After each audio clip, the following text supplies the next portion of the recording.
designated to him by President Uhuru Kenyatta or assigned to him by the Constitution that he did not deliver. They thought they would frustrate me out of this office, and I would never allow them to succeed in frustrating me out of this office. That's number one. Number two, they have tried to peddle this story that, William Ruto has not done his duties in accordance with the Constitution. I have asked them, and I will ask them on this forum, which responsibility, which duty, which assignment was assigned to William Ruto that he has not discharged? In an interview with NTV, he defended the office of the Deputy President he says has been protected by the Constitution, especially from mistreatment by the President's office. What the framers of the Constitution did is exactly the right thing, that when Kenyans decide to elect a Deputy President, and Kenyans were very clear, if they wanted a Deputy President to be appointed and fired, they would have done so. And that Deputy President should serve and cannot be fired by anybody. So that it is not the whims of an individual that carry the day, it is the dictates of the Constitution. He dismissed allegations that the differences with President Uhuru Kenyatta emanated from his failure to respect his boss and that his decision to nominate Mathira MP Rigathi Gachagua as his running mate was because he had an agenda similar to his. Rigathi Gachagua is somebody I have known. Rigathi Gachagua is a very passionate leader. Rigathi Gachagua is a people's person. He speaks about the things that I speak about. He speaks about ordinary people. He's concerned about matters to do with farmers. He's concerned about the things that are dear to ordinary Kenyans. And the nexus between me and Rigathi Gachagua is the people. He believes in bottom-up the way I do. And ICT Cabinet Secretary John Mucheru is confident that Azimio La Umoja One Kenya outfit is poised to win the August 9th general elections. In an interview with KTN News, Mucheru said that data is in favor of the Azimio ticket and that the presence of Martha Karua as the running mate and Kalonzo's return solidifies Odinga's chances of winning the elections. There are many people who had said, us, we are not going to vote, we don't care, and so on and so forth. But as time has gone on, now they have seen the value, they have seen the changes, and in the mountain, with Martha coming on board, and you've seen even Kalonzo is with us, it's happening. He further says that Gachagua's position as a running mate is a blessing for Azimio on basis that he has failed to address issues affecting the people of Mount Kenya. And I can say he's been a great blessing for us in Azimio. In the things that he says, these ICT people, when you're telling them you're going to break up Safaricom, you give people their SIM cards to go around and create their own networks because big companies are bad. What kind of thinking is that he's actually bringing? And I know he probably doesn't even believe that he's saying it.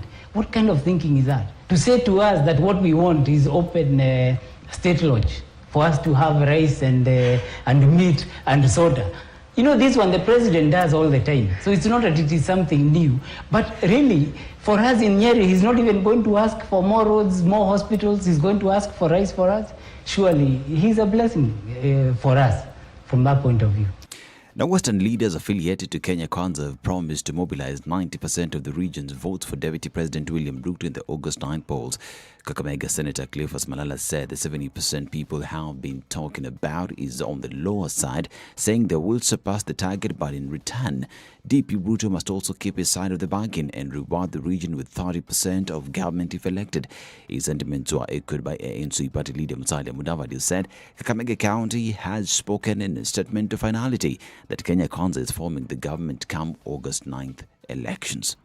And the civil society under the umbrella body Uchaguzi platform has expressed concern over the increasing cases of public officers using public resources to further their political campaigns. Transparency International Kenya Executive Director Sheila Masinde says public servants must refrain from the behavior, even as she called on relevant government bodies to hold these public servants to account. The group has also condemned the continued zoning of the country by candidates and political parties. And the National Cohesion and Integration Commission has opened an office in Marsabit County as the need to restore peace in the region become more essential. NCIC Commissioner Abdulaziz Farah said that the government remains committed to finding a lasting solution to the ethnic conflict that have made peace elusive in Marsabit County. This is Newswire. I'm Dennis Aseto. Good morning.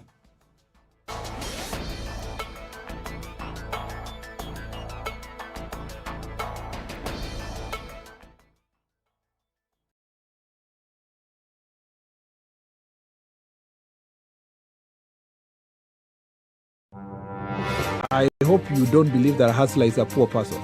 Hustler is a person who is making his a living through hard work. The group of leaders we are having now, Kenyans, listen, the chemical composition is the same.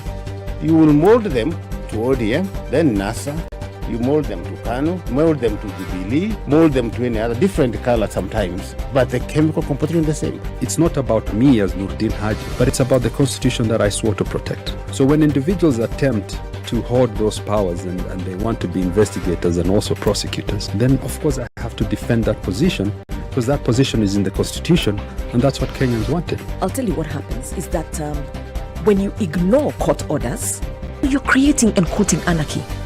Then you create a very dangerous precedent. A story is told of the first president of the country who also went to visit Madare, presidential tour. And of course, he went to this place and he introduced himself. So one of the enemies says, hata wewe kuna jina kama yangu.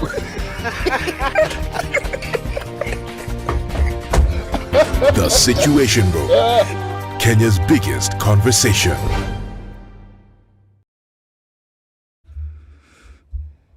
Good morning. It's Monday. What do we have in store today? Let's look at what Nairobi streets look like. We're going to see a little bit of a build-up on Langata Road. That has already started, especially as you get to that interchange at T-Mall.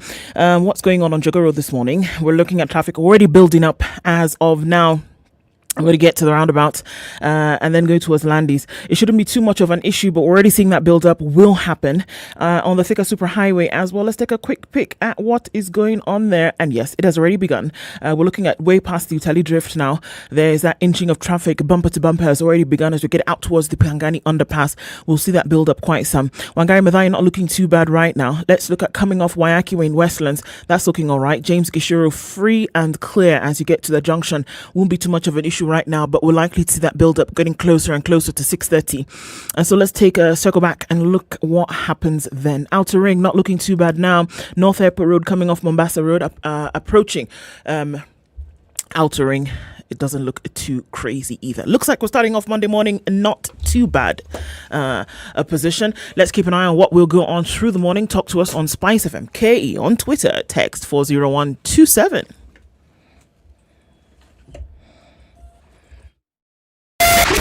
87.9 Spice FM, Mombasa.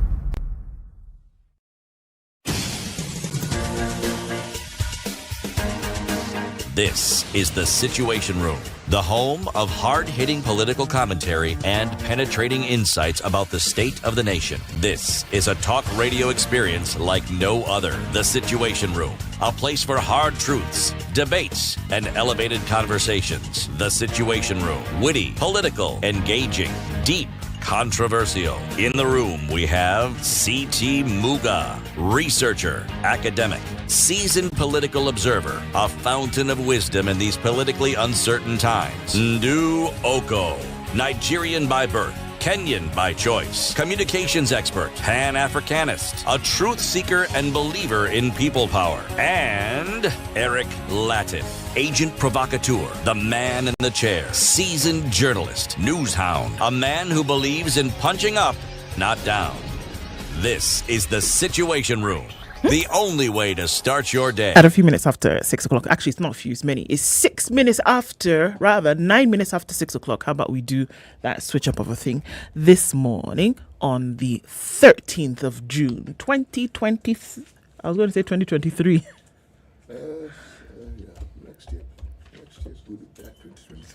Next year is good. Next year is actually good, the 2023. You know how we've been living in the past? So now we can just as well live in the future and say, in the future, this is what I desire things to be. So I can take us forward just a little bit. We were not living in the past. We're living in the present as things were organized to be. I would argue we're living in the present past. Okay, so let me do it again. 13th of, we said we'll move a bit, April. 13th of April, 2022. We're still waiting for power bills to come down, as we had been told that this would happen by, March 2022 at the very latest. That has not happened, so it can only be that because it has not happened, then we have not moved. But we moved just a little bit because we've seen that, okay, expressway being used, president said a few things here and there, so okay, expressway being used, so we can inch a little bit closer in terms of time. Sit down. That is a good proposition. Yeah. Good morning, CT. Good morning, Ndu. How are you? I am very well, thank you, Ndu. Yes. You're fine? Uko fine, thank you. Siti nimefurahi kukuona. Well done. And that's about the size of it. Are you looking at me in expectation, hoping that I would go on? Not waiting for you to go on, knowing you are going to go on. No, the Swahili just decided that it's not doing the show up this morning. It did. It's doing that thing. It's disappeared. Don't worry. There's pressure. When there's pressure on me. It's not the language. It's the what? It's the brain. The brain has not woken up. No, it has woken up. It's just assembling things and getting them in order. As things warm up, we'll do. Give it an hour. Everything will be streamlined and the Kiswahili will come rolling out. By this time, in an hour. Okay. Welcome to Kenya's biggest conversation. It's Ndu and CT with you this morning. Eric is doing a walkabout, and so he'll circle back with us a couple of days from now. So we're gonna have some good conversations with you guys today. Many things going on in the country, of course around the world that we would like to reflect this morning. So thanks for joining us in Kenya's biggest conversation. We'll have a chat about a number of things today. Folks are not really happy. Feeling the bite of a blistering economy day after day, and saying that a year ago you were able to buy things for a certain amount of money and it's more than doubled. Whether you're talking about your oil, whether you're talking about your gas, whether you're talking about kerosene, whether you're talking about charcoal, whether you're talking about the supplies that you needed to buy to take your children to school on a daily. And in terms of pricing, things have really gone belly up. So we're going to be having a conversation about the state of the nation. In this case, when we talk about the state of the nation, we're looking at things from an economical point of view. Then there's something else that happened. We're going to do that at 7 o'clock today. We're going to have a guest in the studio who will look at it from an economy side of things. Then at 8 o'clock, we'll have a conversation with the president, or rather the head of the presidential debate committee, about presidential debates, their importance, what's in store, and maybe other debates that ought to be included in this conversation. And then at 9 o'clock, we will have a conversation with William Kabogo, who is running again for Kiambu County governorship. So we'll have a talk with him about how things are going to pan out. As we get into today's conversation, let's take a look at what's going on with COVID. A bit of an eyebrow-raising situation for a lot of folks today, and saying the numbers are rising, which indeed they are. If we look at what's going on in Kenya today, 195 new cases from a sample size of 2,549. It's giving Kenya's positivity rate now at 7.7%, 100 recoveries. So we're looking at folks who came in with symptoms and then were better thereafter. 0 recorded deaths, so that is still a good thing. But we're looking at a tripling of Kenya's positivity rate in just 3 weeks. 7.7%, about 2.7%, about 2.8%, a lot higher than what we would want it to be. So it doesn't look really pretty right now in terms of that. Hoping to keep it down. And of course, it is go out and get vaccinated. I mean, we can't say it enough. If you've not been vaccinated, get vaxxed. If you've been vaccinated, get double vaxxed. If you've been double vaxxed, get your booster shot. Vaccines are available. Yes, some have been gotten rid of because of their shelf life, but it's still available in terms of vaccines. Okay. COVID is doing the rounds in the eastern part of the on the eastern part of the globe. Dozens of COVID cases have been linked to a Beijing bar. A total of 166 COVID infections in China has been linked to a single bar in the capital of Beijing. So remember what we said last week, that Shanghai was going back into lockdown, or rather they never really left, and the strings were being tightened a little bit in terms of movement and such, and that there were some cases also being looked at in Beijing where the policy for the government was what we're attempting or what we're aiming for, regardless of all the noise that's coming from around the world, is zero COVID. We're not interested in any cases of COVID. So you can say whatever you want to say, but we are interested in a situation whereby we are at zero COVID. A government spokesman described the outbreak as ferocious. 166 cases is being described as a ferocious outbreak. All residents living in the area where the bar is located will be tested over the next 3 days. Everybody. It's not a matter of can I, shall I did. No. Everybody's going to be tested over the next 3 days. The number of infections in the city is low by international standards, but high for China, which is the world's only major economy still maintaining a zero COVID policy. The outbreak was traced to a venue called the Heaven Supermarket Bar in the well-known entertainment area of San Litun in Chaoyang district. The buildings housing hundreds of people in Chaoyang were put under strict lockdown Sunday after a positive case was reported, a residential committee worker told the Reuters news agency. This is at a time where, surprise, surprise, the US has lifted COVID-19 travel requirements for the international community. Airlines rise, talking about, the Biden administration lifting its requirement that all travelers test negative for COVID before flying the US, amid pressure from airlines that viewed the measure as excessive and blamed it for depressing ticket purchases. So we're looking at a state where China's saying, no, absolutely, lock it down. The US is saying, okay, you don't have to have a negative test to come. But, once you come, maybe all we're asking you to do is quarantine.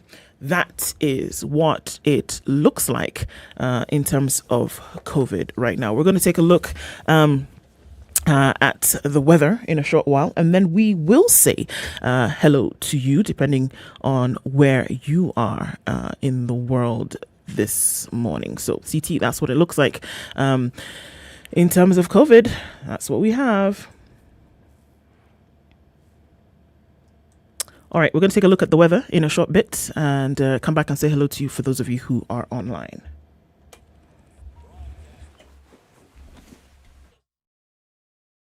Are you ready? Okay. Spice FM. This is the Situation Room, the only way to start your day.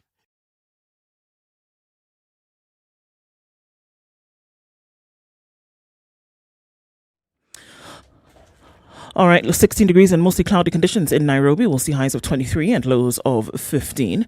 Looking into Nakuru at 14 degrees, it's partly cloudy, highs of 25 and lows of 13. 15 degrees and light rain in Nyeri this morning, highs of 23 and lows of 14 at 12 degrees. Eldoret is clear. We'll see highs of 23 and lows of 11. Light rain in Mombasa at 24, highs of 29, and Malindi is raining as well at 27. We'll go to highs of 29 and lows of 25. Kisumu was clear at 17, highs of 28, and we'll see highs of 27 in a clear Kakamega at 16, coming down to lows of 15. Looking out into Kampala, it's mostly clear at 18, highs of 27, and we'll see highs of 31 in Dar es Salaam, where it's currently 22 and partly cloudy. Johannesburg is 5 degrees and clear. It's a chilly morning. It goes to highs of 17, and we are looking at mostly clear conditions at 25 in Lagos, highs of 31. It's 21 and clear in Kinshasa, highs of 32. It'll back down to lows of 21. Looking out into Beijing Monday afternoon, it's mostly cloudy at 21, highs of 27 and lows of 17. While Paris is clear at 12, we'll go to highs of 23 and lows of 12. 14 degrees and clear conditions in London, highs of 21 and lows of 12. And it's 21 degrees Sunday night in New York. We'll see highs of 23 and lows of 14.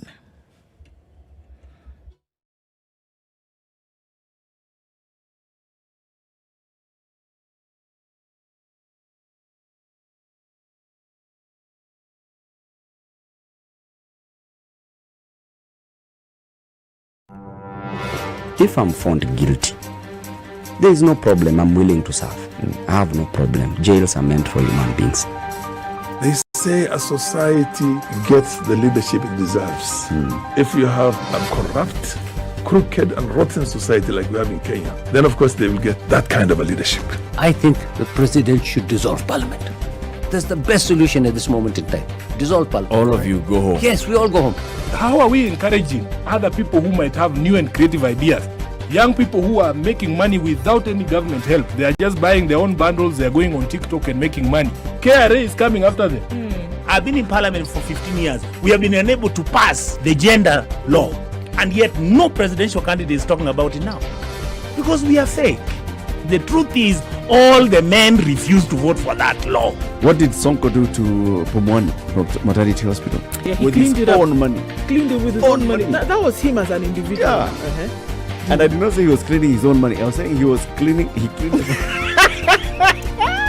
Foot, mouth. Where have you tuned? Foot, mouth. Eric.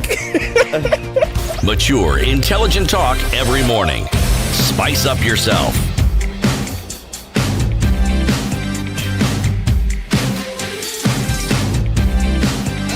Mornings done right. Okay, 94.4 Spice FM, Nairobi. At 21 minutes after 6 o'clock. Let's say hello to you. Who are and where are you? Good morning, tuned in from Mombasa County. Ithewa Francis, we see you. Good morning. Berin Ogema, we see you as well. Karibu Sana. Rogers Lai is tuned in. Atieno, good morning. Happy successful week to you too. Collins Kiptai Kipsat said good morning. And tuned in from Minneapolis in Minnesota. That's where Waterman Jeffrey is. It's been a minute. Hope you're all right. David Miendo is also tuned in, and Amos Freeman says Kimilili is listening. Eddie Odor says good morning. It has been a lonely weekend without the Situation Room. Well, glad to be back. The cost of cooking oil, maize meal, and detergents has skyrocketed. Life is hard indeed. We're talking about that a few minutes from now, while Ebubere Mumias is tuned in as well, and that's where Faristo Muganda is. So we have a picture of what it looks like in Rironi, and it's extremely foggy. Yeah, it looks like it's going to be that way for a few days. Nzioka Kule says good morning. We can see what it looks like where you are. Kisumu is tuned in. This is Sir Haran, and he says hello. Good morning to you too. All right, quite a lot of people online today. Benson Munumu, we see you. Teddy Odor says you need to bring back Shabal to the studio. That guy is overexposed. All right, well, sure, these conversations can continue. Amimo Vim says good morning. Let the Proverbs come in, and it's in good time because CT, today's Proverb. Yes, this is the last of our Proverbs from Madagascar. Mm-hmm. Even the dead in the vaults enjoy being in large company. Oh, wow. Even the dead in the vaults enjoy being... I say if somebody who's a dead body on its own would be lonely.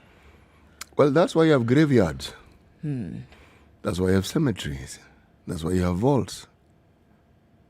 Yeah. So, even the dead in large vaults enjoy... Even the dead in their vaults enjoy being in large company. Sawa. Okay, that's our proverb for today. And as we looking into the papers and seeing what's making the headlines, not to forget that you can get on to the Standard e-paper for a minimal amount every day and get online in terms of what is happening around the world at a touch of a button on your phone. All right, looking into the papers today, quite a lot of things happening in the country splashed across the front pages. Of course, it continues. Expect only digital registers at polling stations is what the IEBC tells Ryla. There were some questions that he had for them a few days ago. A whole list. A whole list of things that he had asked. It is 1 to 10, and Chebukati has answered these 10 questions. And if I can tell you what some of those were. Number 1, is electronic transmission of results tamper-proof? The answer: results will be electronically submitted from polling stations to National Tallying Centre and Constituency Tallying Centre simultaneously via secure network. So I guess the answer to that is yes. No, the answer to that is we are being vague. Number 2, will there be hard copies of voter registration at polling stations? The answer: no more hard copies of registers in polling stations. Only digital register will be available, and all voters will be identified electronically. See? Good enough answer. You see the difference between the two answers? Mm-hmm. Voila, I get what you're saying. I get you, CT. Mm-hmm. Number 3, has the integrity of the register been upheld? The answer you will like, CT. Mm-hmm. The IEBC is taking corrective action on illegal transfers of voters. Thank you.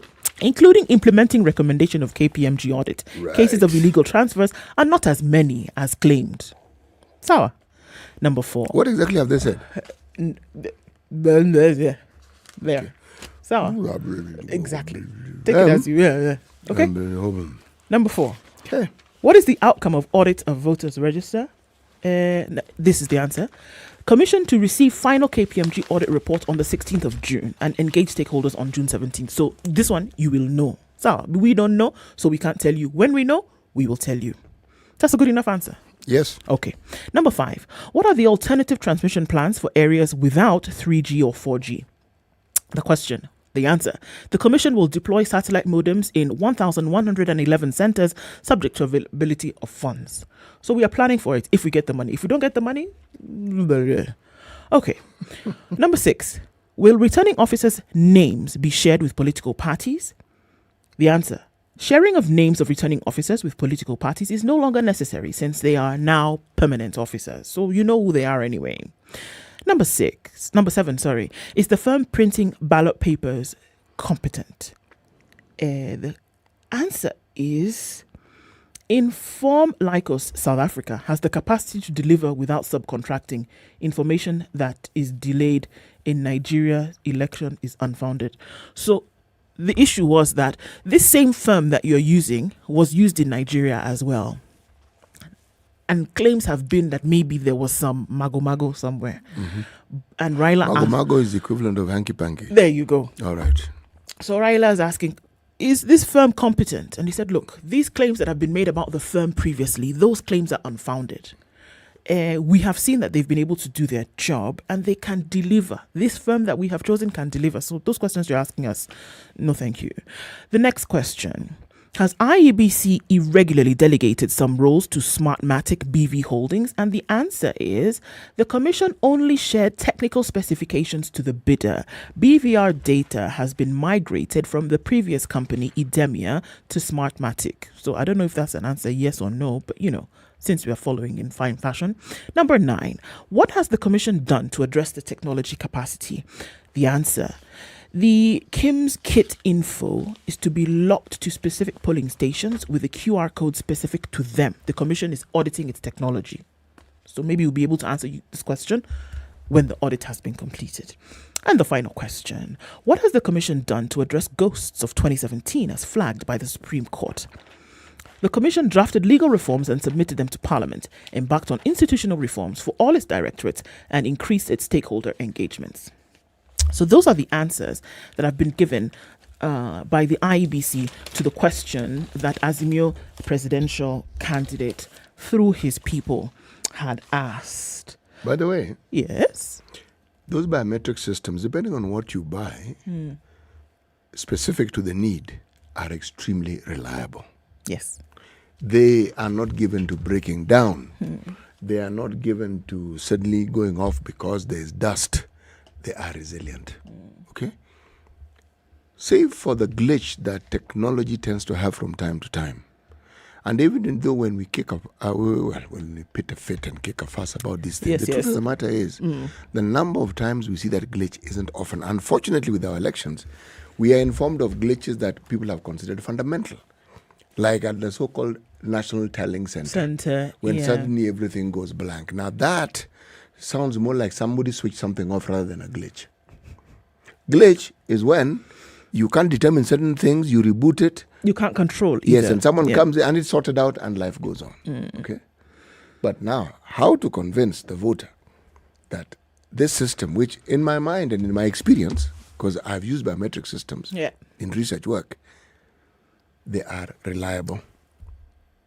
Not in one cycle, many cycles. The people who make them have to make them reliable, otherwise they won't be able to sell them. Sure. Yes. The other thing is how well the people who are using them are trained. Not complicated, because in this case, the information is already there. The biometric system was used, like it can use for verifying, again, when they were collecting the data. Yeah. So, if the system is working well, and this is where the piloting and whatever they're saying takes place, this ought to tell them if there are issues, and hopefully the issues will be corrected. But the problems are never in my mind about the equipment. The problem is what you call human interference. Somewhere along the line, some clever human being decides to tinker with the thing. They think they're better than the equipment. So these questions then being asked about, the equipment probably is deeper than just the equipment. Knowing the thing that you have just said, that the equipment on its own, in the manner in which it was designed to perform, there's nothing wrong with it. It works. But when you add the element of human intervention, that's when now you might have the issues upon which you're raising these questions about. Yes. And these issues have to be raised now because should it happen that there's an issue, one can go back and say, we did ask you about this. Yes, we did. And this is what you told us. And it could also, I see it's these questions that are being asked, it doesn't matter whatever side is asking them, that it's a question, but it also could be kind of like an awareness issue. It is. Please note that we are aware that this equipment, albeit well functioning, could be manipulated by human beings. So we are aware of that. We hope that you are also aware of it, so that yes, in the event that something should go left later, we told you that we were aware that this could happen. What I'm not certain about is this issue of not having the manual register. The manual register, I don't see where the problem is. I'll explain to you why. If you have digital archive of the names, what you're doing is printing what you have. Yes. Exactly what you have. Even in the order that you place them in. So where's the problem? Because if this thing fails and you have the equivalent in hard copy, I still don't understand the mischief that is assumed, unless you're telling me somebody's going to print their own thing. Yeah, because what you print is what is in the database. Yes. Unless somebody has gone into the database and manipulated the list. Again, it's not the equipment that is the problem. Human intervention. Exactly. Yeah, it's humans that are the problem. Yeah. Because a backup, no matter what we say, is necessary. Indeed. It is. In the absence of a backup, I'd be worried. So if they feel that the manual register or the black book would not work, perhaps they could tell us what the support system, the backup is, because there has to be a backup. It's 28 minutes to 7 o'clock. Let's take a break and take a look at what's going on the roads this morning. Likes have piled up some. We continue with Kenya's biggest conversation as we then take a look at what is going on in other stories locally and around the world.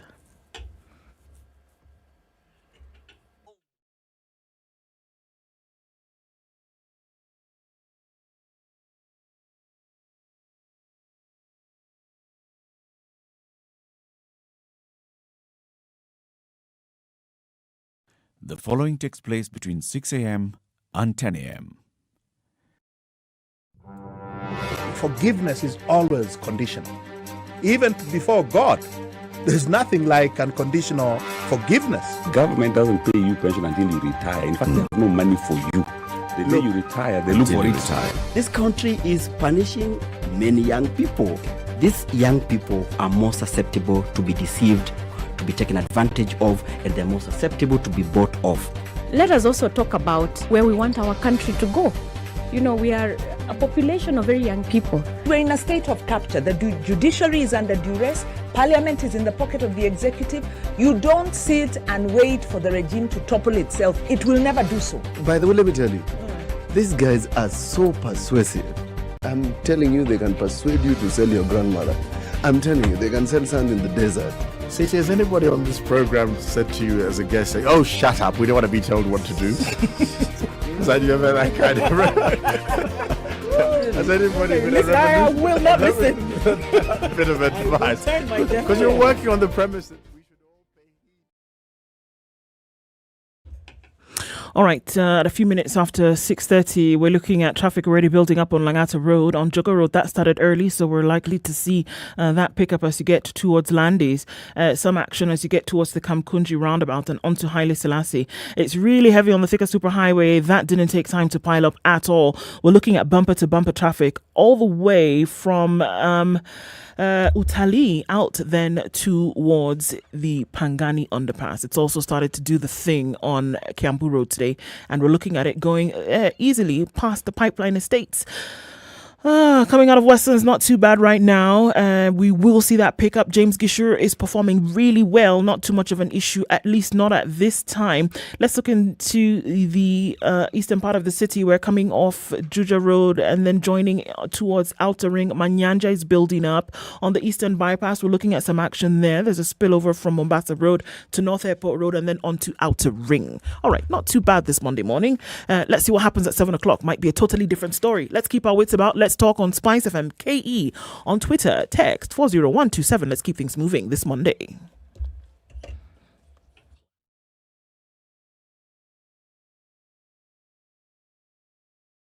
Classic soul, R&B, smooth jazz, neo soul, and nostalgic ballads. Make some noise. Yeah. You're listening to Spice FM. Mature, intelligent talk every morning. Spice up yourself. Okay, so live stream is up, SpiceFM KE on Facebook, SpiceFM KE on YouTube, wherever you're joined into Kenya's biggest conversation today, you'll find us. Okoh and CT Muga with you in the studio today as Eric does a walkabout. When he's back, we'll ask him about the tales of his travails. We continue looking into the papers this morning. CT, what do you have? Well, I'm looking at an article in the Business Daily. Something that perhaps you, Eric, and I need to sit and think about, talk about, and decide about. Okay? It's quite serious. Oh, God. The headline's as follows. Uhuru shifts second 15% power cut to next regime. Oh, good Lord. No, he doesn't. Oh, yes, he does. Kenyans will miss out. This is what the article begins by stating. On the second tranche of a 15% cut in electricity bills, with the pledge now shifted to the next government after the August general elections. Sources privy to the matter told Business Daily that it is impossible to realize a second cut under this regime since the Ministry of Energy is yet to open talks to the big independent power producers on cutting wholesale power prices. The talks were expected to center on lowering the costs at which Kenya Power buys electricity from the generators and offers a utility firm room to cut tariffs by another 15% without sinking into losses. So it was a lie? I don't understand. I honestly don't understand. But what I do understand, this argument and everything about it, that is being delayed and pushed to next, that I understand, yes. So it won't happen in this time. At least this is something you can live with and go by. We've been told. Now you know. So now, speculation aside, when will it, blah, blah, blah, doubt, it's been stated, yes. So we are not, we should stop anticipating any power reduction soon. The cost, rather, in power soon. Okay, that's number one. But number two, what I find a little perplexing is that I'm going to read this and I'm going to tell you why I find it perplexing. An official from the Electricity Sector Association of Kenya, ESAK, the lobby for Kenya's top IPPs, said big firms are yet to get an official invite from the ministry for talks less than 3 weeks to the end of the financial year. I don't understand. Good. Now, do you understand why I didn't understand? I don't get it. How do you tell us that there have been talks that you have been trying to get, and then the very people, but again, it's the people who lobby for them saying they have not been invited to the ministry. So how are you going to lobby for them then? It's not true. I don't think so either. Something is amiss here. Why wouldn't you? The very people then who are going to plead your case. The Ministry of Energy has started negotiations with the smaller IPPs, then the big IPPs are still waiting to be called, said the officer who sought anonymity. No, it doesn't make sense. Okay, you know what? So at the end of the day, what we're saying here is that the 15% that you were looking forward to at the end of March is not going to happen. It will happen in the next regime. And even this next regime, by the time they enter the house, whatever, sweep out the cobwebs, etc., then maybe they'll start having this conversation about when the second tranche of 15% will happen. This discussion took place and we saw the first 15% last year in December, did we not? And now, but they're telling you that the other one will not happen until the new administration comes into. How did the first one happen if there had been no discussion? Because the president actually, I was going to say that perhaps he was feeling some kind of pressure and said, look here, I told Kenyans that this thing was going to happen. Get your fingers out of your noses and get something done. But then he wouldn't be the same one to come around and do that for the second 15%. It happened in December. It's not the government has okay, it didn't happen in December. It was said that it was going to happen in December. And then we saw the implementation of the same this year. And then we were told by the end of the first quarter is when we'll see the next. You see, why I'm talking about December. If the implementation is in the new year, it means an understanding was arrived at before then. Sure. Okay. Now, December for me is a good month to mention because people remember December fondly. Yeah. I don't understand how it is, a discussion that has even been in the public domain all this time. And what you're being told right now is that there has been no discussion with the larger IPPs. This does not ring true to me. It most certainly does not ring true. Something is amiss. Look, if it's being delayed, it's being delayed. If the discussions are stuck somewhere, then they are stuck somewhere. This business of taking Kenyans round in circles with stories, which, look, if there are difficulties, they tend to be difficulties in such negotiations. State that just say there are difficulties, and you're trying to find a way around it. Makes perfect sense, and the discussion ends. Yeah, because it's like somebody who's expecting something, and they expect and expect and expect. You put yourself in a difficult position if you just don't tell them what's going on. It might be difficult, but you come and say, look, this is how it is. So guess what? The person goes to bed, wakes up in the morning knowing not to expect this thing, and they move on. Say it as it is. Let me just read and tell you further. OR Power 4 Incorporated, which files disclosures in the U.S. Securities Exchange and has the largest private geothermal operations in Kenya, said the government has instead decided to review new power purchase deals rather than renegotiate the old ones. Now, is this story not an interesting one? Oh, my good Lord in heaven. Okay. You know, whenever I read these things, whether the Electoral power, Rabai power, OR power, Savo energy, and all these things, what it tells me is that whatever we read is just a simple tip of the iceberg. A discussion about something as straightforward as this cannot take this long. And it also tells me that there are other players whose face we don't see. Absolutely. And they're big, powerful players on the international level. Now, who they might be specifically, I am yet to find out, but I will find out. We'll get to know. But since these people invested, what I am certain about, the big powers are people who have money to lend. Because when these people set up the businesses, it costs them something. So where did they get their money from? They need to get their pound of flesh. Yes. If we know who gave them the money, then we'll know where the problem is coming from. Voila. Yes, because they may have agreements, the people who gave them money, that also tied them into a people bind. People who are waiting for something to happen, you are not aware of what those agreements were. And they're in a sort of a bind. So even if you negotiate with them, the things that give them, or the process that gave them the money holds them tighter than your negotiations.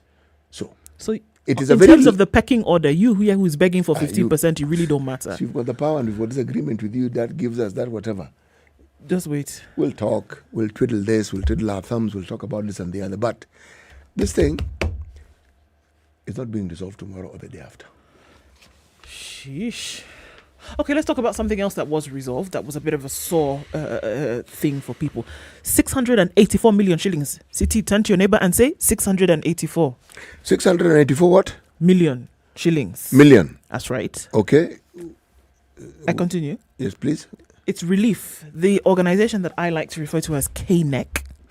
The Kenya National Exams Council has finally paid thousands of teachers, security officers, and drivers who took part in the administration of the 2021 national tests in March and April. Got it? They had not received their money all this time. They took the It is in March and we are in June. Okay. They should have been paid. You do the work, you get paid. But it didn't happen because, whatever. The council on Friday wired the allowances to 86,026 personnel involved in the KCPE and KCSE exams. But the examiners who marked the papers will have to wait a little bit longer before their dues are processed. The Examination Council has a busy schedule this year as it prepares to administer the second set of national examinations in one calendar year from November. So remember, we are going to have 4 exams this year. 2 KCPE, 2 KCSE because of the shortened year thanks to COVID-19 and the closure of schools. So we lost about 10 months of learning, and that meant that we pushed exams about 6 months ahead, right? During the tests, 9,982 center managers, 10,102 supervisors, 44,642 invigilators, and 19,328 security officers were involved. Over the years, contracted officials have complained over delayed payments. Okay. Many of them have taken to social media to vent their frustrations. The CEO, David Njengere, told the nation that it takes the council time to get and verify data on the contracted professionals before paying them. He says, it's not a delay. It's not as though we didn't have the money. It's not as though we're begging the ministry to release money to us. It's that we had to verify. So you can imagine we're dealing with 100,000 personnel countrywide. We have to make sure that we're not dealing with ghost workers, that we're not dealing with people who are claiming payment for something that they did not actually do. He says, look, it's an issue of procedure, and that's why it takes time. 2018, the government had been waiving examination fees for all candidates in both public and private schools. Meanwhile, the Ministry of Education hopes to regularize the academic calendar that was disrupted by the pandemic in 2020. Under the CBC, learners in grade 3, 4, 5, and 6 will be engaged in end-of-grade assessments that will be school-based. Pupils in grades 4, 5, and 6 will earn marks that will each contribute to 20% of their final score at the end of the primary cycle. So this money has been released, and everybody who was crying, where's our money, has now been sorted out. Well, the money has been wired, and the exam personnel will get their money. Unless I think they've changed the way they pay, because normally what would happen is when you go to, let's say you are an examiner and you go to mark. Yes. Before you actually leave the marking center, they give you a deposit.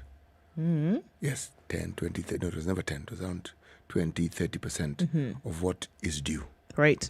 A month or two later, they call you to come and... No, a check was sent to you. Ah, voila. In those days, these electronic transfer things were not there. You remember I was an examiner in the previous century.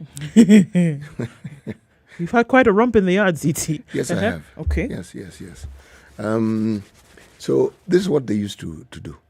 So even if they have paid, the delay isn't anything to hoo-ha about. You know, and Jagere is telling you now, essentially, that the reason why this takes so long is that it's very possible that these people from the previous century are still on that rota. And so they need to make sure who the people are so that they're not still paying CT. Or if you introduce that, that's why it takes so long. There'll be a bit of a problem because you may be paying people who stop marking a hell of a This is the problem. Yes. That's why CEO David is saying this. It's not that we didn't have the money. It's not that we were whatever. They cannot have the money. You know why? We had to make Exams sure. are paid for. Voila. You cannot sit for that exam, which means your paper cannot be marked if you hadn't paid for it. Yes. So that's the reason why. Kenya Ports Authority and the eye of a storm here. Oh, no, again. Yes, well, it's on a small matter this time. Okay. Nothing astronomical. The figures aren't mind-boggling. It's only 30 million plus. Oh, okay, just. Okay. Yes, but the 30 million plus, if you itemize it, it's an issue involving overalls, garments that workers at the Kenya Ports Authority wear. Okay? Now, according to... right. According to the PIC chair, Mvita MP Abdul Samad Nasir, he says the overalls that we were speaking about were made locally. Ms. Nanzi Gathungu, our Auditor General, says yes, they were made locally.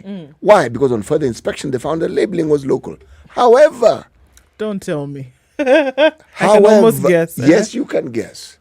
The invoice stated that it was being brought from an external source. It was imported from Canada. Canada, no less. Yes, but now Ms. Gathungu had a bit of a problem here because when she asked for those documents, they were not readily available. Oh, no. Yes. And the local cost of each overall was not estimated. They understood it would be 2,325 Kenya shillings, one overall. However, the cost of the other overalls now was 6,475. Okay. Yes. Okay. So, there's a ping pong. Now, but the ping pong is heading in the direction of the Ethics and Anti-Corruption Commission. Okay. The Auditor General has asked this delightful agency to look into this matter. Yes. Simple logic here, if I may say, so that he who can steal a shilling can steal a cow. So, I mean, don't get confused with the amount which isn't as mind-boggling as the amounts we normally hear of. It's still 30 million shillings. It's still 30 million shillings. It's a heck of a lot of money. Come on. For people who don't have food on a daily basis, 1,000 shillings is like 1 million shillings. It's a heck of a lot of money. It really is. There are two stories that follow each other in the Standard today on page 12 and then one on page 13. And just as we're talking about what seems like a lot of money for some folks, 30 million that somebody may have pocketed, okay, whatever, compared to others that others have pocketed, 1,000 shillings, where pastoralists' alternative source of livelihood as drought persists in this country, still the same country, not somewhere else. It was once a respected figure in community. Rather, I was once a respected figure in community. And this is according to Mr. Patrick Lolokol. He said, I had wealth with nearly 100 sheep, goats, and cows. Today, I have nothing. It's killing me inside. His was a push to fall from grass to grace with nothing to hold on to as the drought that killed his livestock affected the entire Samburu County. Now over 200,000 people face starvation. There is no one else to turn to. I am broken. I am desperate, he says. Now Okoh is dependent on the unreliable food aid from the government and humanitarian organizations. Yet he needs to provide for his wife and 3 children. And the problem, you think it's a 2022 problem? No. It has persisted in this manner since 2019. Like many other pastoralist communities, livestock rearing was Okoh's source of livelihood. The deaths of the animals snatched his financial muscle, self-esteem, and denies him previously well-to-do family basic needs. Seeing no end to the drought situation, the Standard established that some Samburu residents have given up on pastoralism. Can you imagine? Something that they have done for centuries. This group of people have always done this. Colonialization, all of those things aside, they've always done this. And they're saying, you know what? We're going to give it up, and have moved where? To the urban areas. However, several, including the very old women and little ones, are stuck with the problem and hope that someday a miracle will happen. So we're looking at a situation where folks have abandoned everything they have known in terms of an income for life and have said, you know what? We will no longer be called pastoralists. You thought that they were looking at firewood? No. They will no longer be called pastoralists. They will move to the urban center to look for jobs. And that is what is happening. What is of interest here, though, is that we look at this thing as a calamity that is being brought about by natural forces. And yet, if you look at the persistence and the yearly issue that arises here, we have county governments now. Mm-hmm. People who come from there, live from there. So they cannot say that this is an external problem. It is something they know about. Now, how then do you explain that people are undergoing problems which are human, for which a human solution exists? If people have animals in the desert, where nothing grows apart from sand, desert, okay? And they survive. And they also have animals. Now, this is not a desert. No. It's a semi-arid place. Now, the only conclusion one can come to if one looks at these facts is that it's deliberate. But who is this? Who are these individuals who seem determined to impoverish their own people? Because if you're a pastoralist, your livestock is the sum total of your wealth. So if in one drought season, all your livestock dies or most of it, you're impoverished automatically. Absolutely. But is this not exactly what this man is saying? I had 100 cows, goats, and sheep, 100. That is a wealthy man. By those standards, absolutely wealthy. Probably even more wealthy than the person who is here in an urban center driving a car and paying paying some rent, right? Yes. If you're going to put it down to the numbers, that's exactly what we're talking about. And then in one fell swoop, it's all gone. Drought comes, takes them all out. You know, in the past, we had a drought. We've always had drought. In this day and age, you cannot have this same story of doubt as though it's something that has chanced upon us just the previous month and that you do not know what to do. If you look at the plethora of experts whom we have in this country, you look at the human resource and the specialities that we have, to understand it, just look at how we export human resource technology. How on earth then do you tell me that with all the research organizations we have, whether it's in health, whether it's in agriculture, whether it's dealing with livestock, we have this organization. You are telling me that a solution cannot be found. I dare say solutions have been found, they've been written about, they've been filed, they've been catalogued, and then they've been archived, and they're sitting somewhere gathering dust. No, I'm sorry. Tell me something else. Tell me something else. If it's possible for solutions. The Chief Officer of Health in this county told us that the NMS simply went to the Ministry of Health, and it is from the Ministry of Health that they got the plans. Yes, with which they were able to put up the hospitals they did. And just dusted them off and said, okay, let's implement this thing. That's what they did. Yeah. They exist. You're telling me that there are no plans to ensure that these people who we refer to as pastoralists, who are Kenyans like the rest of us, and why is it that when we near an election, this problem seems to increase in the same way that we see violence increasing in these same areas? Why? It's a tool. It's a tool, CT. Keep people suppressed, and they will owe you their allegiance in some way, shape, or form, because then you will drip some kind of aid to them, and they will feel as if you, the Messiah, are the sustainable prolonger of their lives. That's it. That's it. I'll give you another story that's a little bit worrisome as we're coming closer and closer to 7 o'clock. 12 million children have access to porn. Think about that. They do. More than 12 million children in Kenya have access to adult pornography online, a report has revealed. It has also emerged that most children are using their parents' and friends' mobile phones and school computers to watch pornographic material on the internet. The report, the National Plan of Action to Tackle Online Child Sexual Exploitation and Abuse, that's a long title, launched on Wednesday, revealed that 55% of 21.9 million children in Kenya have widespread access to pornography and are exposed to sexual exploitation. Research findings by the State Department of Social Protection, Senior Citizens Affairs and Special Programs and UNICEF also revealed that children are widely engaged in online dating but tend to not view it as an abuse since there is no physical touching taking place.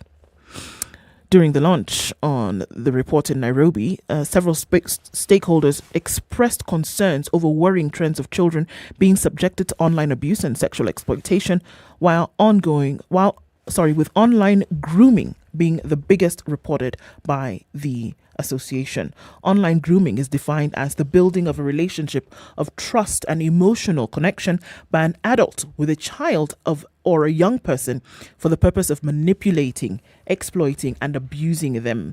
The Ministry of Public Service, Gender, Senior Citizens Affairs and Special Programs Cabinet Secretary, Professor Margaret Kobia, said the children's rights are at risk of being compromised through crimes including sexual exploitation and abuse facilitated by the digital technologies that are meant to be beneficial. So you have a forked tongue here, because the thing that's supposed to be really helpful in terms of technology, this internet, is also a den for children. And you would think that the danger did not exist because these folks are not seeing each other face to face. But apparently, this kind of abuse is some of the worst kind of abuse that can be faced. It doesn't look good in terms of those numbers. And so now the question is, what happens? She observed that the COVID-19 pandemic has accelerated the alarming trends, necessitating the need to protect children in the digital environment. There's a 5-year action plan which will run between 2022 and 2026 to guide the government, industry, policymakers, civil society organizations and communities to take the right measures to ensure the internet is safe for children. The report finds that between 2006 and 2014, almost 2/3 of children who identified as victims globally were female, and that since 2010, the number of self-taken images each year exceeded more than 40% of the total number of images identified by Interpol, the international police. There's one article before we are through with these mentions. Yes.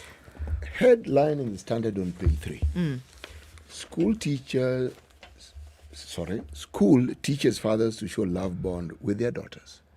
School in Baringo County by the name of Capital Peter Girls Secondary School. You know, in schools you have a day when parents come in and they're told about results and what have you. Yes. No, they decided they're calling fathers. Fathers of daughters. It's a girls' school after all. And the opportunity was for the girls and their fathers to have an honest discussion about their relationship. I love it. Yes. It's Talk fantastic. to your father and tell your father the things you don't like about him, the things you like about him. Fathers, listen. Take it in. I love it. I'd be interested to know how many, in terms of percentage, of them actually showed up. The article, I've read it through and through, but they don't give the numbers. But fathers did come. I love it that initiative was taken in the first place, because you'll find that the connection that young girls make in terms of a connection with anybody of the male species usually starts with the father. The first man a girl encounters is her father. If she does encounter, it's her father. Yes, if she has a father who is present. That's her first encounter. Yes. If it's not a positive and the one, real you male see. she will also encounter will be her male relatives. It's true. Yes. It's true. I love that that's happening. It would be nice to see if such a thing was replicated across the country and indeed around the world. Conversations that affect you and your local area and the world is what we're doing on Kenya's Biggest Conversation today. Okoh and CT with you in the studio today. Conversations around the state of the nation and what's happening start at 7 o'clock. That continues. For now, it's 7 a.m. The latest news from around the world. 94.4 Spice FM.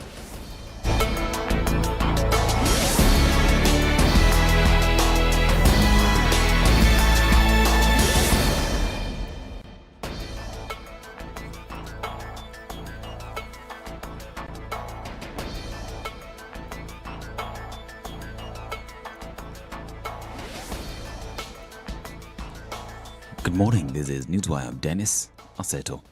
Deputy President William Ruto is claiming that there are people who wanted to remove him from office on allegations that he had failed to deliver on his mandate. He says that no duties were delegated to him by President Uhuru Kenyatta or assigned to him by the Constitution that he did not deliver. They thought they would frustrate me out of this office. And I would never allow them to succeed in frustrating me out of this office. That's number one. Number two, they have tried to peddle this story that, William Ruto has not done his duties in accordance with the Constitution. I have asked them, and I will ask them on this forum, which responsibility, which duty, which assignment was assigned to William Ruto that he has not discharged? In an interview with NTV, he defended the office of the Deputy President. He says it has been protected by the Constitution, especially from mistreatment from the President's office. What the framers of the Constitution did is exactly the right thing, that when Kenyans decide to elect a Deputy President, and Kenyans were very clear, if they wanted a Deputy President to be appointed and fired, they would have done so. And that Deputy President should serve and cannot be fired by anybody. So that it is not the whims of an individual that carry the day, it is the dictates of the Constitution. He dismissed allegations that the differences with President Uhuru Kenyatta emanated from his failure to respect his boss and that his decision to nominate Mathira MP Rigathi Gachagua as his running mate was because he had an agenda similar to his. Rigathi Gachagua is somebody I have known. Rigathi Gachagua is a very passionate leader. Rigathi Gachagua is a people's person. He speaks about the things that I speak about. He speaks about ordinary people. He's concerned about matters to do with farmers. He's concerned about the things that are dear to ordinary Kenyans. And the nexus between me and Rigathi Gachagua is the people. He believes in bottom-up the way I do. And ICT Cabinet Secretary John Musheru is confident that Azimio La Umoja One Kenya outfit is poised to win the August 9th general elections. In an interview with KTN News, Musheru said that data is in favor of the Azimio ticket and that the presence of Martha Karua as the running mate and Kalonzo's return solidifies Odinga's chances of winning the elections. There are many people who had said, we are not going to vote, we don't care, and so on and so forth. But as time has gone on, now they have seen the value, they have seen the changes, and in the mountain, with Martha coming on board, and you've seen even Kalonzo is with us, it's happening. He further says that Gashango's position as a running mate is a blessing for Azimio on basis that he has failed to address issues affecting the people of Mount Kenya. And I can say he's been a great blessing for us in Azimio. In the things that he says, these ICT people, when you're telling them you're going to break up Safaricom, you give people their SIM cards to go around and create their own networks because big companies are bad. What kind of thinking is that he's actually bringing? And I know he probably doesn't even believe that he's saying it. What kind of thinking is that? To say to us that what we want is open state lodge for us to have rice and meat and soda. You know, this one the president does all the time. So it's not that it is something new. But really, for us in Nyeri, he's not even going to ask for more roads, more hospitals. He's going to ask for rice for us. Surely, he's a blessing for us from that point of view. And Western leaders affiliated to Kenya Kwanza have promised to mobilize 90% of the region's vote for Deputy President William Ruto in the August 9th elections. Kakamega Senator Cleophas Malala said the 70% people have been talking about is on the lower side, saying they will surpass the target, but in return, Deputy President William Ruto must also keep his side of the bargain and reward the region with 30% of the government if elected. And Azimio presidential candidate Raila Odinga has said that an Azimio government will prioritize the high cost of living if elected president. Speaking in Ukambani region while on a campaign tour, he said that he will ensure that the cost of basic commodities such as flour, cooking oil, among others, reduces as soon as he ascends to office.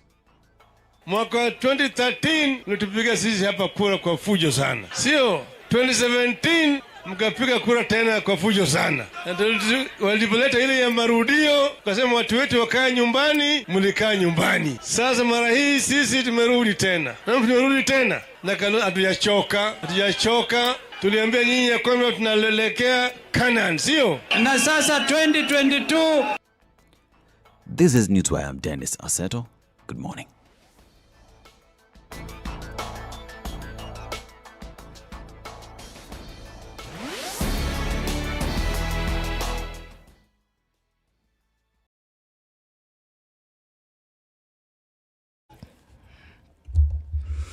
Okay, so what does it look like now? We see that pickup already happened on the Thika Superhighway this morning, and it's bumper to bumper, and we're going way past that outer ring junction already.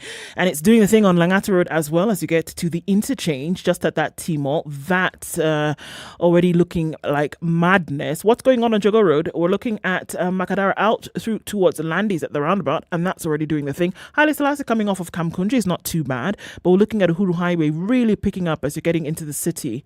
Kiambu Road, I forgot, once we were on that side, all the way through and through, way past now Coffee Gardens, and that's moving really slowly. Westlands has decided they're going to do a totally different thing today, and there's no traffic there whatsoever. It's flowing really smoothly. Either that, or many folks have decided, you know what, this expressway, after all, it's here, let's use it. On Mombasa Road, we're looking at Imara Daima outbound. Some traffic there, and North Airport Road spilling over is also doing the thing towards the Eastern Bypass. We'll keep an eye on things for you guys this morning. Help us out as well. It's foggy in many parts of the city and also outside of Nairobi, heading out towards Naivasha, Nakuru. The weather is not looking really good. Clouds are really low and it's really misty, so you want to be careful and use your fog lights. Let's talk on SpiceFM KE on Twitter. Text 40127. Let's keep things moving. SpiceFM, Nyeri.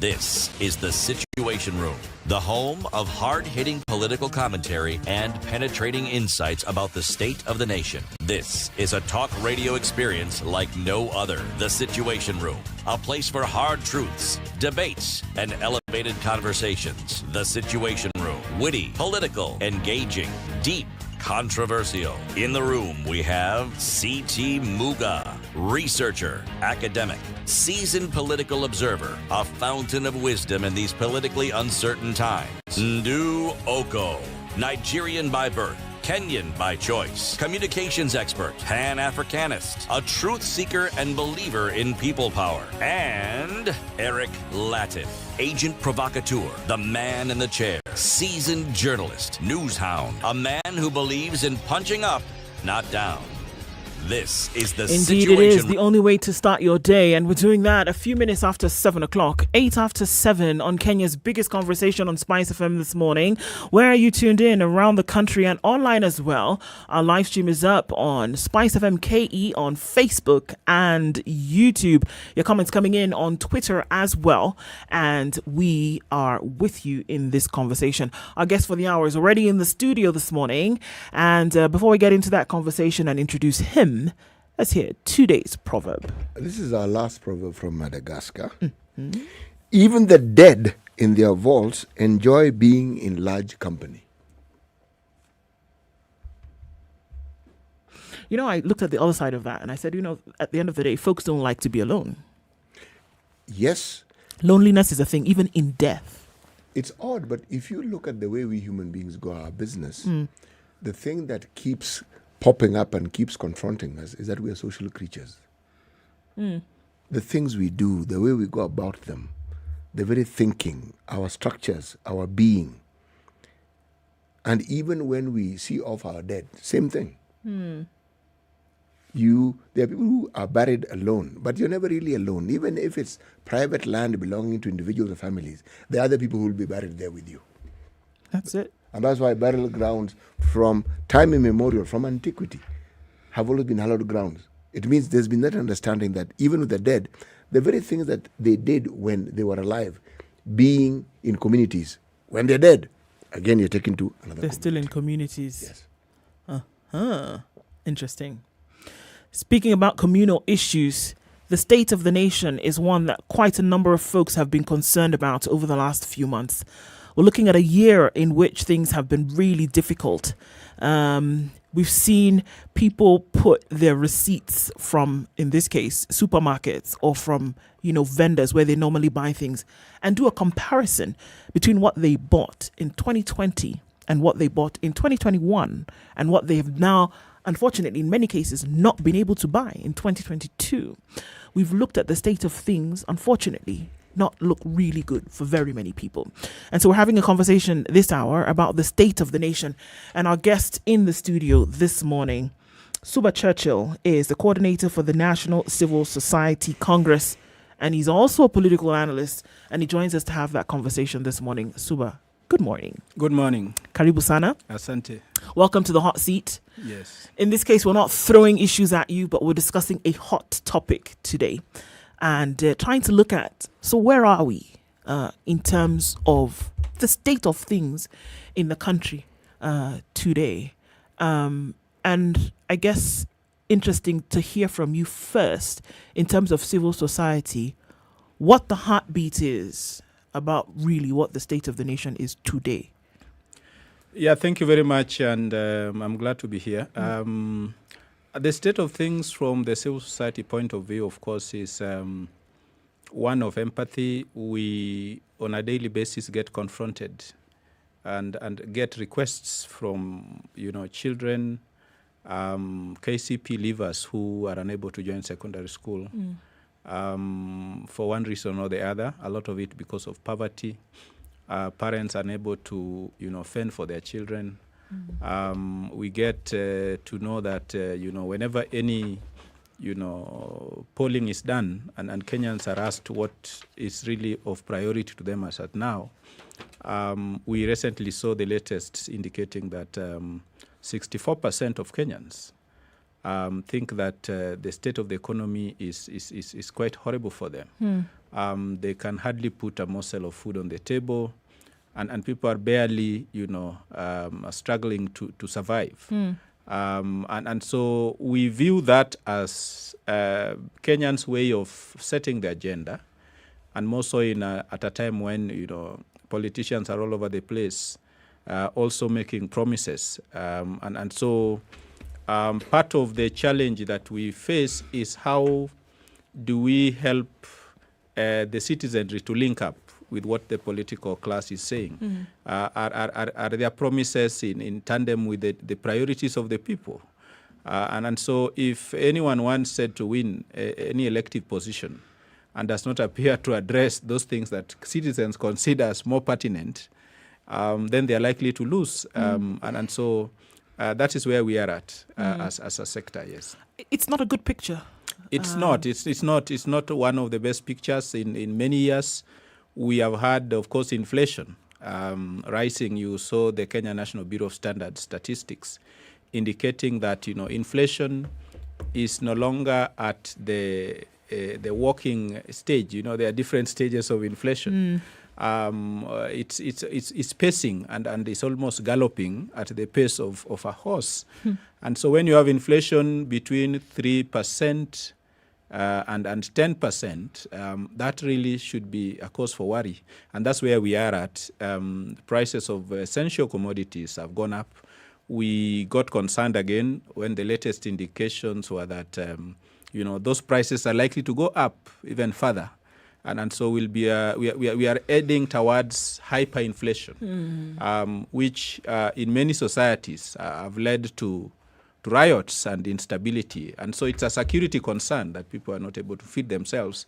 And we hope that those in authority are paying adequate attention, because it is a time bomb that can really, upset all of us. And when it happens. I mean, just based on what you're saying, there's so many examples around the world where one thing went wrong. Not the plethora of things that we are seeing going wrong right now, whereby you can't afford, and look, because we're talking about the majority of people. Yes, if we can just have an honest conversation this morning and say that, where are we? That the majority of people in Kenya today, let's not talk about those who are able to get in the vehicle and put fuel in the car, because that's not the majority of Kenyans. That the majority of people today cannot afford 3 meals.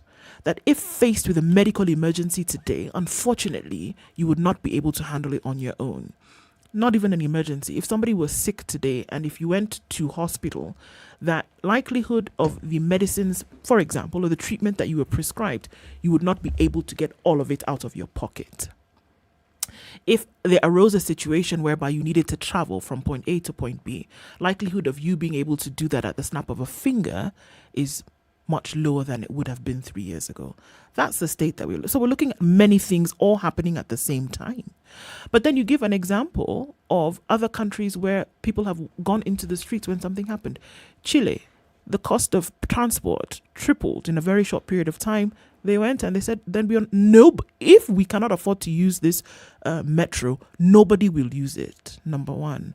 The price of bread, for example, in another country, Egypt, went up. People said, you know what? We're not going to do this. We're out in the streets. These are countries whose economies can be mirrored with Kenya. But there seems to be a latent, that feeling of we can get through this. CT says, let the fuel price even go to 200 shillings a month. Focus on 200. 200 shillings a litre. We'll still pay for it. People will still say, let's just... Resilience is the word I'm looking for. Okay. People seem to be resilient almost to a fault. Not really. You see, in most of these societies, first of all, I do not want to be misunderstood that I'm in any way stalking, violent revolutions. But history is replete with societies. India, at the very start of the French Revolution, was issues of bread. You remember? And then they were told to eat other The Arab things. Spring, was all about food. People cannot feed themselves. And even the few who have the resources. I've been in Zimbabwe in 2008 at a time when there was no food, there was no bread. And you'd go to a restaurant, try to buy something you are seeing on the menu, and then it is packed without certain items. And then when you ask, why are you still selling this at the same price? Yet, there are so many items. They say, no, it's not our fault. It is the bread that is not there.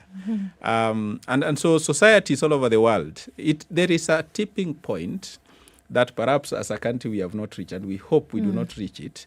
And more so at this volatile political, time. But Kenyans really, yes, we are resilient. We've been rated as some of the most optimistic people in the world. But everything has a limit. And so we want to believe that some of the short-term measures, for example, that, government has occasionally, chipped in, trying to press the price of oil down, it's trying to mitigate this because that 200 is the real market price of oil today. That 200 a litre you are talking about. It's only that government seems to be subsidizing. And you saw what happened when that subsidy kind of went off the rail. And so the government doesn't subsidize fuel. We do. We do. Of course we do. Through the levies, we do. We do. See, there are people who say that, yes, we give the government money, the government doesn't have money except the money that we give them. And so when they say the government is subsidizing it, and I say, no. Beyond the taxes that we pay, whether it's income tax, whether it's excise tax, fuel levy has how many taxes? 7. Now, when the understanding was that some of this money was to help cushion in the event that what we are now facing takes place. But remember, it didn't start that way. It started off as levy that was intended for what? Repairing and maintaining roads. You remember? Exactly. And we've just added this levy and that levy and the other levy and the other levy and the other levy. So even with all these levies, and we pay, I think, if you ask me, that we reached the tipping point a long time ago. It's just that Kenyans manifest their tipping point differently. They internalize it, and it comes out in how we relate to each other. People hurting each other is on the rise. People killing each other is on the rise. Cases of people who are mandated to be the agents of security for us, going berserk, killing each other, killing one another, killing a loved one, we see it's on the rise. Things that have to do with stress-related matters that people have not been able to express elsewhere. And so they express in violence, they are on the increase. Now, what is also a certainty is that the leadership of this country, for some reason known best to them because they are the leadership, political specifically, have determined that anything that will actually alleviate the problems of this citizenry, they will not bother with. Because, in all honesty, what is it that stops the process of governance in this country? What stops them from ensuring that we produce enough food to feed our people and it's in abundance so it doesn't cost that much? What is it? Nothing. Because we produce food. What is it that stops the government from spending money that we have in all these levies to even subsidize our farmers so that you produce what you're producing, yes, but at a cost that makes the cost of that food cheaper? Would it not be possible for then more people to afford food? Yeah, I mean, it would be. It would be. A lot of societies, ours perhaps could be the exception, do subsidize the cost of production in farming. Farmers have access to affordable fertilizers, for example. I was saying the other day that up to this moment, even as farmers complain about, the price of fertilizer, that at some point reached, over 5,000, 6,000. We as a country are paying for a loan that was meant to build a fertilizer factory. Mm-hmm. We are servicing a loan that was borrowed, and so corruption is at the foot of all this.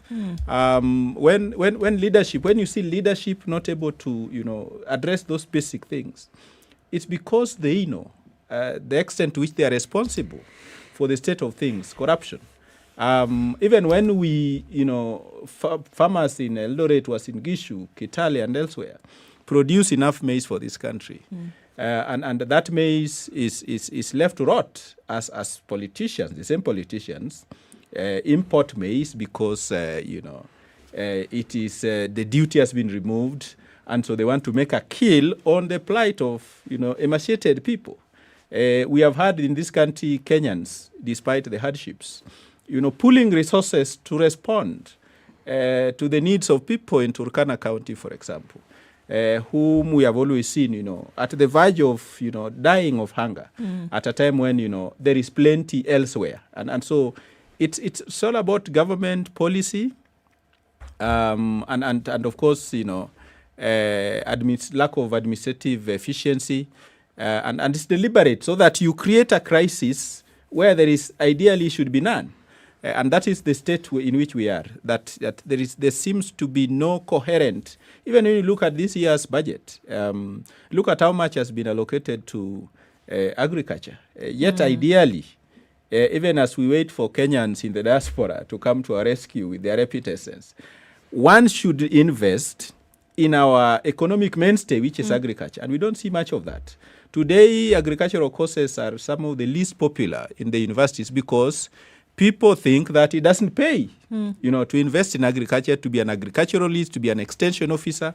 We devolve some of these services to the counties thinking that, now farmers will be, accessing specialists who will be able to tell them that this is how you can optimize your production on this or that crop. We do not see much of that. And the county extension officers are busy either doing their own businesses, running their own agrovets in the cities and towns.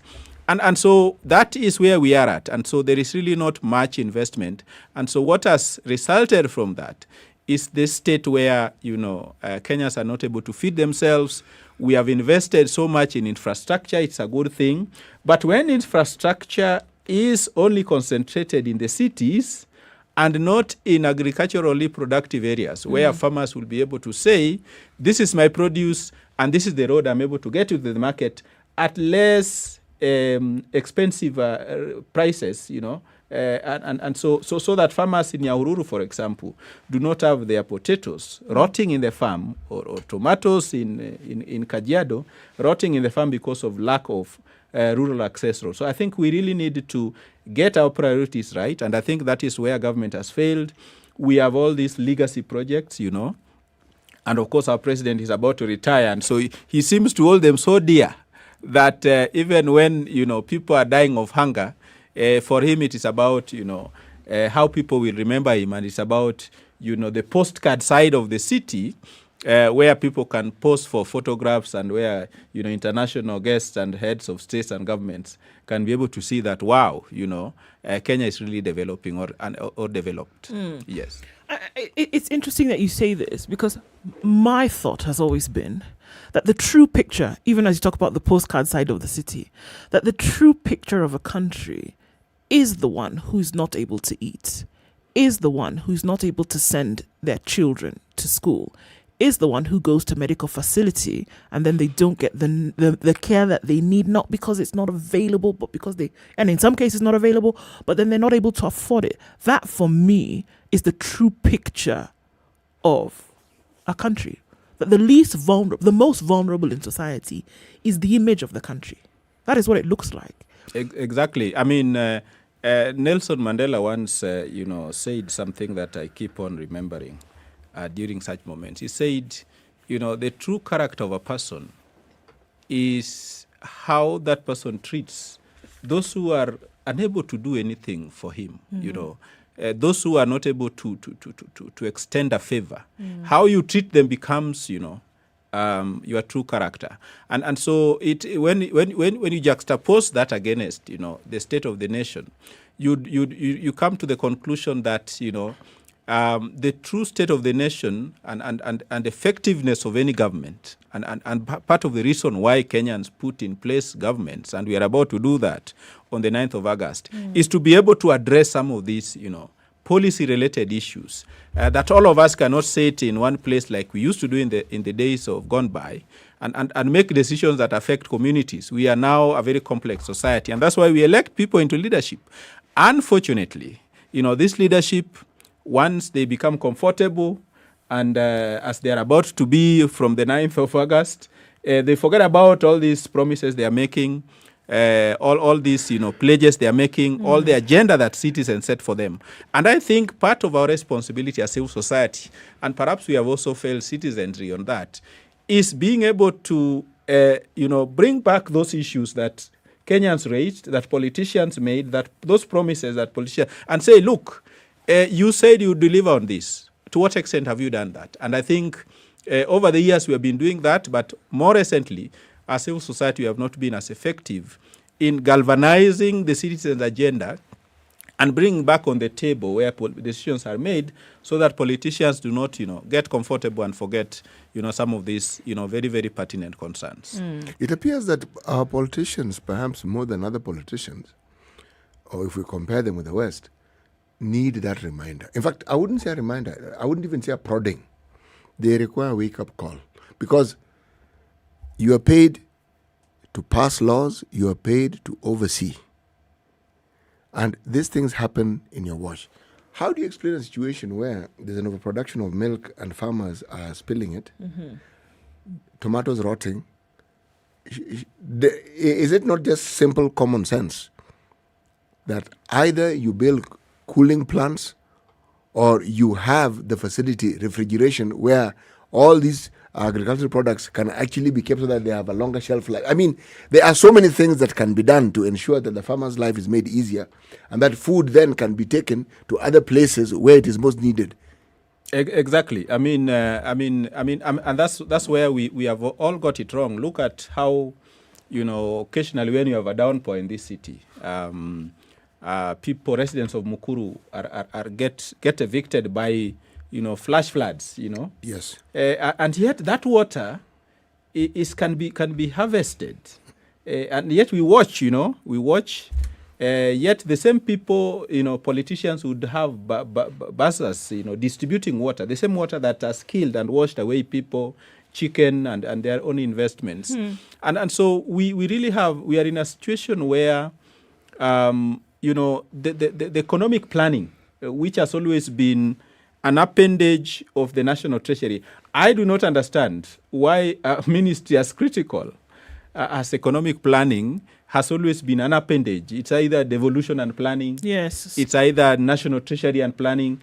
We want a situation where economic planning is a standalone ministry that, harnesses the contributions of experts. And we have no shortage of experts in this country. Kenya is one of the most, blessed country in terms of those sons and daughters who have gone to school, understand, the basics of these things, and really need to work very closely with the Ministry of Planning, which I would suggest any government coming after this administration that will come into place after the 9th election needs to be a standalone ministry that then enables, even works with the devolved units to get the planning right. Because once you get the planning right, every other thing is likely to fall in place. Of course, assuming that, there'll be no corruption and diversion of resources to personal pockets and so on. And so when we have that, and we have, of course, institutions like Kenya National Bureau of Statistics, because we must base this planning on facts, on evidence. And so we have had, Kenya National Bureau of Standards, for example, generating very, very, relevant and timely statistics that just, become part of the usual, data on our shelves, but which do not seem to inform the kind of planning that need to take place, so that we respond to the social needs of the people, the pressing needs of Wanjiku and Anyango and so on and so forth. And so that's the kind of thing that I think we have never gotten right. Countries like Singapore, there were days when, Kenya used to donate to Korea. The other day, one of the presidential candidates was talking about, second-hand clothes. And people were behaving as if, as a country, we will not live without mitumba. Yet, the reality is that when some of us were a little younger, and of course we were still wearing short trousers, those who were older than us used to buy some trousers that were poorly stitched. And they used to be called Korea. And later on, as we grew older, we realized that was when South Korea was engaged in mass production. And so they were not paying so much attention to the quality. So if you bought this trouser that was called Korea, the first top would be a tailor shop, because you could not wear it. You had to go and fix it up. So you have to go and fix the joinery. And after that, it would be a good trouser anyway. The material was good. And then later on we said, so what was this trouser called Korea? And we used to ask them that we used to see you people wear this. Say, it was an imported, stuff from Korea, but they used not to do it very well, and so on and so forth. That is how countries take off. Today, we are blaming China for dumping a lot of stuff in Kenya. But what has China done? China says, we produce for every segment of society, for every cadre. We produce for the poorest, we produce for the middle class, we produce for the richest. And these things that you say we dump in your country are brought into your country by your own business people. We have them in the market in China. It is your people who come. So when we want to address those things, of course, you see Kenyans fringe and say, this person is against, low-income earners and so on and so forth. Yet those, for me, are the critical ingredients to addressing some of the challenges that we face. Indeed. It's 27 minutes to 8 o'clock. Let's take a break on this and come back and continue with this conversation, because very important as you're looking at a point that you made here about, look, if you're going to say that this development is hinged on how much you're going to produce economically, then why not pay attention to that, head on, full force?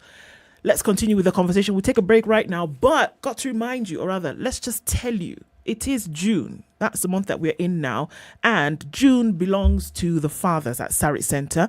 From the 1st to the 30th, which had already started, a whole month of discounts and activities this June. And on Father's Day, specifically the 19th, it gets extra special. Offers and discounts from various stores, medical camps, go and check daddy out, fitness challenges by Smash Fit Gym, art exhibitions by Sana Art, superbike displays, and top DJs at the Rooftop Garden. There's more. This Father's Day, Sarit's Your City will also be hosting the premiere of the blockbuster Jurassic World Dominion at Century Cinemas. There's shopping vouchers and hampers from Dairyland for the main man in your life. And by that, we mean your dad. Stay tuned to find out how you or he can win.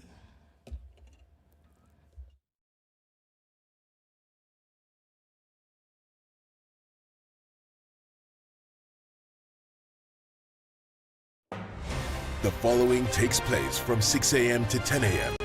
every weekday on SpiceFM.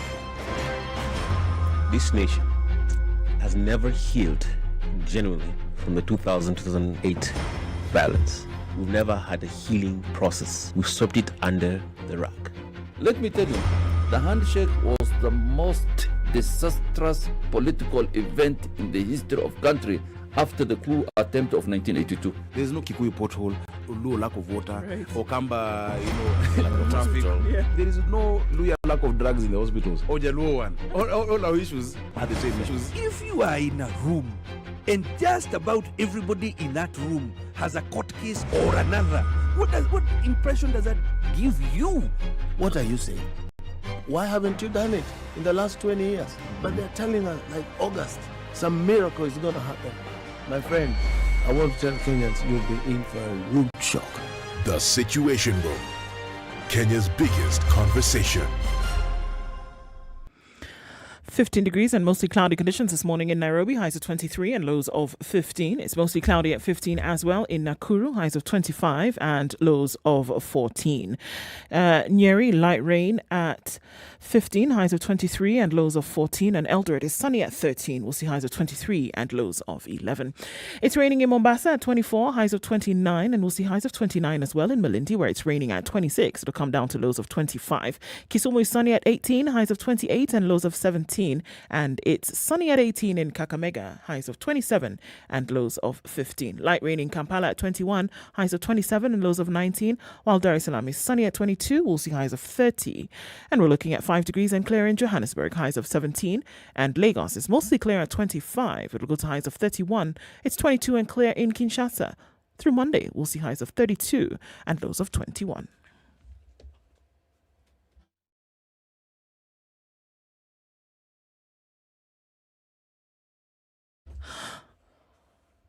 All right, continues this morning on the Thika Superhighway. That's pretty heavy where we're looking at it from here, bumper to bumper. And we're looking at coming through to the Pangani underpass, moving away from that outer ring junction where things are looking really messy this morning. Let's also take a look then at Kiambu Road, where we're looking at bumper to bumper traffic in both directions. We'll keep an eye on that this morning. We're in traffic hour according to the clock. And on Langata Road, coming through to the interchange, it's really messy, and that started early. Ngong Road, pitter-patter of traffic as you get to that City Mortuary roundabout. Coming off of Raila Odinga Way, not too bad. On Uhuru Highway, however, through to the city and out through Westlands, you'll have your dot of traffic as well. Waiyaki Way, not looking too bad, but a snaking of traffic as you get to the junction coming from James Gishoro and then out towards Ring Road, Westlands. That continues for now. It's not too bad of a Monday morning, but we're going to keep an eye on things. Things are likely to get stickier from here on out. Let's talk on SpiceFM KE on Twitter. Text 40127.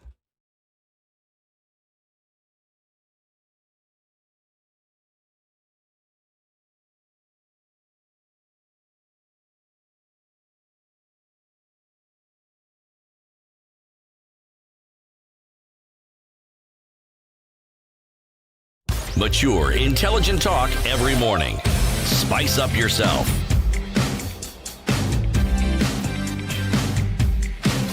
Back with you and continuing Kenya's biggest conversation. Mornings Okoh, done right. CT Muga in the studio with you this morning. Our guest is Suba Churchill, and we're looking at the state of the nation, the state of the economy. What does it look like inside? And I thought to myself, just over the break, as we're looking at this, and I say you could walk into hospital upright. You're going for a checkup, right? And you could look all right on the face of things. You say, yeah, your ears are on the side of your head. Your eyes are blinking, your mouth is moving in the fashion in which it ought to. But once you sit at the doctor's chair and he sticks in whatever he's going to do, that's when he or she is going to be able to tell what's really going on inside. Stick out your tongue, open your eyes, let's put something into your ear. And that's how you can say, well, yeah, this person could be upright walking, attending international meetings, talking about an inflation rate which is manageable. But inside, things are not looking good at all, and it's possible that this person could be on the table in a minute. So, you said, Suba, that when you look at countries that have been able to make it, quote unquote, they specifically focused on economic development. That they said, look, what are we trying to do? We're trying to grow enough. Could be agriculturally or using the manufacturing sector. We're trying to make enough to make sure that we can survive, but then beyond that, we have a surplus so that we can then start to supply to the rest of the world and then make something that we can call a profit, quote unquote. Putting corruption aside, knock on wood and hope that that doesn't, come into the equation. Can we really say that it is those who will be focusing on economic development who are going to make it? So you look at the medical picture of the country and can say you actually are healthy because this is what you have focused on. Can you say that? Yes, of course, I can say that to a great extent. Of course, you cannot just focus on the economic pillar alone. There's the social, there's the political, but in the situation where we are at, and in consideration of the plight of ordinary folks out there, currently the most pressing thing, and I was not surprised that in some of the data collected, whooping 64%, and it could even be higher. Think that we need to get the economic part right, because that is the most pressing thing for people. People cannot afford basic things, and so I agree with Muga that when you see a lot of this violence. It's because people have borrowed to a point where they can not borrow anymore. You remember there was a time when Kenyans were being mismatched by lenders, digital lenders all over the place. Yes. I personally got called, and it was because these lenders lend somebody money, and then they see your name on their data as a friend, somebody they can talk to, and then somebody accosts you to pay or to talk to somebody whom you didn't even know in the first place had borrowed. And so there was a lot of that. And it was happening all over the place until, the central bank, I think, at some point said, look, if you are going to lend people money, there is a way in which you can seek to recover your money without, putting them in all these circumstances. And so the economic thing, for me, the pillar, is one which we seem to have overlooked. We politic round the clock. We have been on a campaign mode for the last 5 years. And even some of those who are claiming that their focus is the economy have been politicking around the clock. I think at some point we really need to ask ourselves, how does this politics fix the economy? Yes, if the economy is the main thing, then how does this politicking that one has been doing all over the years fix the economy so that Kenyans get remedy for some of the things that are pressing them? So then the social, of course, he alluded to, the violence you see. I was surprised to see in the papers that, Kenya is heading towards where South Africa at some point used to be, where, over 60% of families are single parent headed, and that tells you about inability to cope. In South Africa, the situation was different because it is the men who used to walk out. Ordinarily here in Kenya or in Africa, it's the women who walk out when they can't cope with situations or when things are too hard. But in South Africa, it was the men who would put a few of their clothes in a small rucksack and just take a walk as if they are going on a small safari, and you'll never see them again. And so we had a situation where almost 70% of families were women-headed in South Africa, and we are heading there as a country. Those, for me, are the strongest indicators that our economy is not doing well. The violence, we have seen people who have the power of the gun, take the law into their hands and shoot colleagues and shoot spouses and so on and so forth. Those, for people who have some knowledge of basic sociology, will tell you that these are the signs of the time. And so I want to agree partially that yes, we may not have reached the kind of tipping point where the Arab Spring happened, where people lit themselves in the streets and sparked very outrageous public responses. But I think that we all need to sit down, and people in leadership, whether they are members of parliament, and there's a reason why our parliament controls its own life. They can even reconvene even at this point and say, what is it we can do even as we go towards the election to get these things right? And we want to really plead with our president, His Excellency Uhuru Kenyatta, that we really understand that he has all these legacy projects to accomplish, but we also want to encourage him to consider what it is we can do to make sure that subsistence farmer, that semi-commercial farmer in Eldoret, in Uasin Gishu and elsewhere, are able to get their staff, to market a few of it, to get more money, to take themselves to hospital, that those hospitals work. That when we have, scandals at KEMSA, they all, erode the capacity of those facilities. we understand why KEMSA, for example, enjoys monopoly in supplying drugs. I mean, some of these things, of course, people will tell you that if you left them to the private sector again, there is no guarantee that it will work well, because private sector also have a way of colluding to inflate prices. We saw it recently with oil and stuff. And so we understand why government thinks that KEMSA should still remain the main supplier of drugs.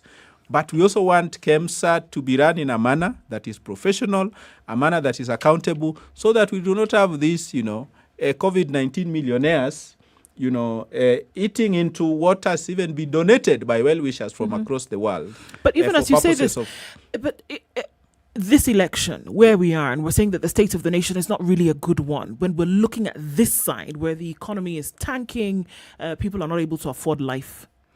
But it seems that those who are having the conversation about the election are having an economic conversation and are saying, well, it doesn't matter what you're going to call it, but everybody seems to be mirroring this conversation about, well, we've got to come in and fix the economy. We have to put power in the hands of people and power in their pockets by way of, capital, by way of funding, by way of food on the table. Everybody seems to be those contenders for this seat across level, by the way, from MCA to presidential. Everybody's saying, well, let's work to make sure that, the economy looks a little bit better. Shouldn't that be the conversation that they should be having?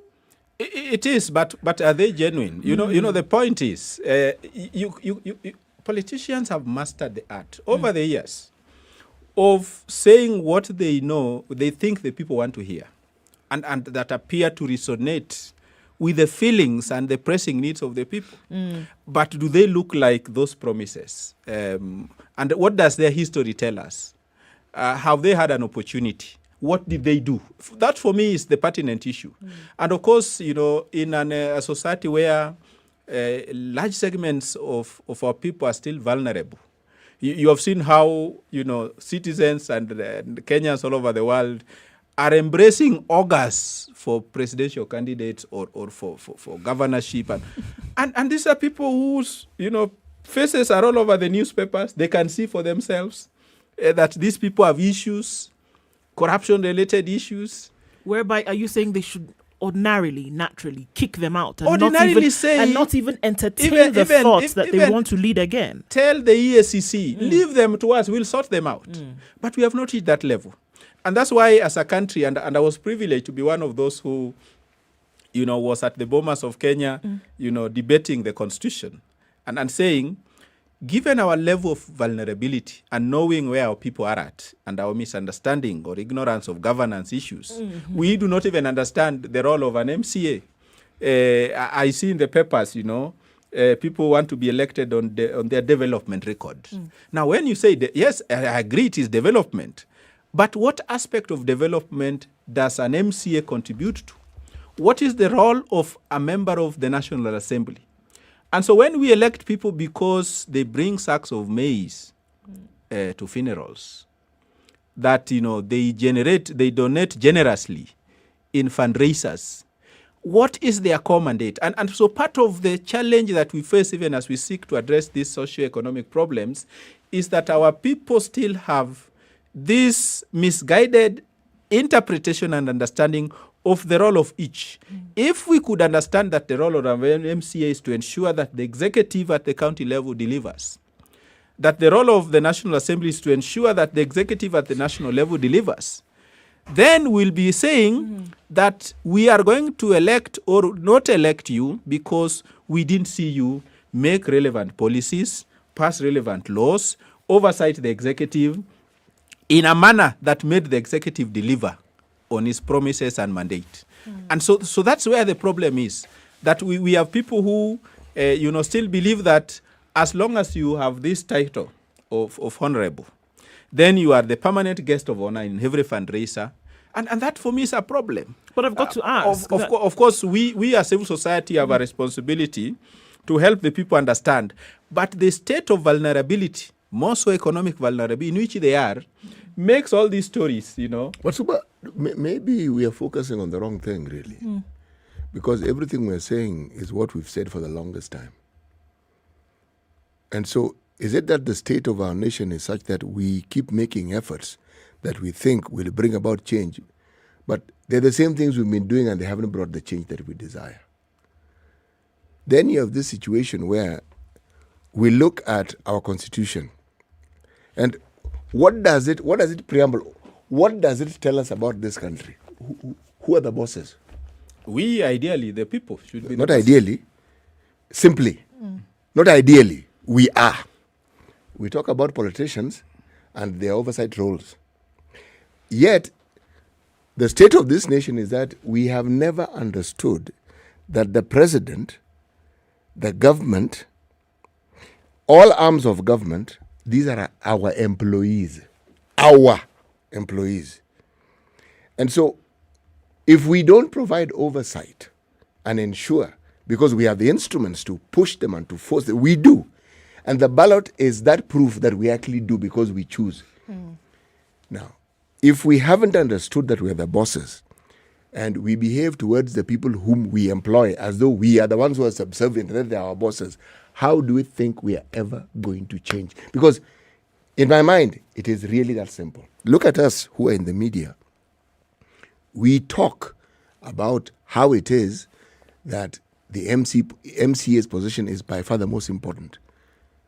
That is bloodadash, because in our printing, in our talk, in our discussions, we don't make it preeminent. We don't give it the attention it deserves.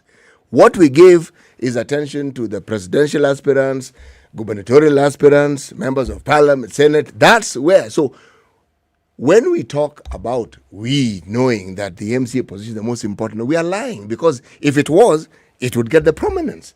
And if it got the prominence, people will understand it's important. People are smart enough to read. We look and we are seeing what you say we've heard, but what we know is important to you is what you keep presenting to us. And even when we present, when do we have this consistent conversation about the importance? We talk about Wanjiko, Anyango, Kerubo. These are people we talk about as a diminished force who must be pitied and who must... That's why, Suba, we can't beg the president. This guy is our employee. We're not begging him. We are telling him these things which you're supposed to do is why we elected you. It's your job. We know how we function with people we employ. These are our employees. That's why I was saying ideally, because the reality is that if an MCA showed up in a village and the way people treat them like demigods, once you become a mheshimiwa, you know, the power shifts. So in reality, that is what is happening. But Article 1 of the Constitution says the sovereign power of the Republic vests for the first time. There is that clarity. Vests in the people. So where people like you in your space and people like us... People have never, internalized. No, they can't. And they won't, because people like you and I... That sovereign power, what it means. You will see, you will be shocked how people will squander. The work you do, my friend, tell me how often the civil society focuses on getting the Mwananchi to know this thing that you and I are talking about. We do, but in a scale. And I can tell you that, civil society, even as we bash them, in the last 10 years, that we ceased being civil society, became evil society. This regime, we are happy it is outgoing, because it has really, it really literally banished us from the existence. But it gave you an opportunity to do what you do best. Yes, but, when you lack certain capacities, when... unfortunately, of course, even our own civil society, because the middle class in this country has not grown to a level where it can support in civil society, we still over-rely on foreign funding. So what this regime did... The absence here is not the ability of the middle class. It's because we do not want to. We have money, we have a facility for everything else, but we have determined that there are certain things that other people should fund. So it's not ours. We don't embrace it. If you look at the things that people embrace, they have time and money for. Let me ask you a question. Do you think, let's look at what happened in Lebanon. Let's look at what happened in Egypt. Let's look at what happened in Chile. Do you think that what broke the camel's back was the sudden realization that they, as the people, actually had the power? Do you think that's what happened? Or was it years and years of compounded frustration whereby they said, we can't just take this anymore? So was it a real, honest fatigue at the nonsense that was happening at the hands of corruption or mismanagement or poor leadership? Or was it, hold on a minute, eureka moment? These fellas work for us. Which one do you think happened for us to see the uprisings that we saw just a few years ago? I think with respect to the Arab Spring, it was a people feeling we have been pushed to the wall and we can't move anymore, and we have had enough of this stuff. Of course, there was also some level of reawakening. Today, you watch what is happening in Khartoum and the neighboring, city. People have reached that level of saying we are not going to tolerate, we are going to resist. And so when there is a critical mass of people who are able to say, we can no longer take this, that's when, those incidences happen. And I'm just saying that perhaps in our situation, because revolutions, by the way, never happen until the middle class is pushed out of their comfort zones. That's when revolutions happen. The poor, yes, are able to demonstrate in the streets because they have nothing to lose. But throughout the world, and history tells us that such incidences, spark off and sustain because the middle class can no longer, stay in their comfort zone. You are right. I mean, look, who funds the church? I mean, Kenyans are capable of funding a lot of these initiatives. Our church has its foreign origin, but today, by and large, is funded by people who give generous sadaka, to the church, do fundraisers for pastors and keep them comfortable so that the pastor can pray for them in turn to also get to the level where the pastor is. And so I agree with you that, perhaps it is part of our lack of the culture of giving for charity that we have not had. But I will also blame it on taxes, again, government policies, that when you tax the private sector, people in the industrial area, the investors, so much that, including what they are supposed to give. I mean, we have the likes of Manu Chandaria. We know how much he has contributed. We have, Ratansi. We have the Jivanjis of this world. How many, and many other who do not necessarily bear, the Asian face, they are there.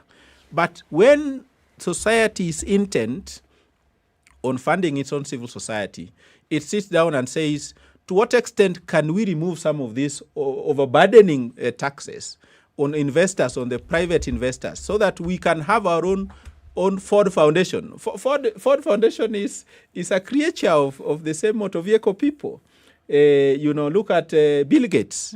It is money they make from the private sector that then is channeled towards, this other one.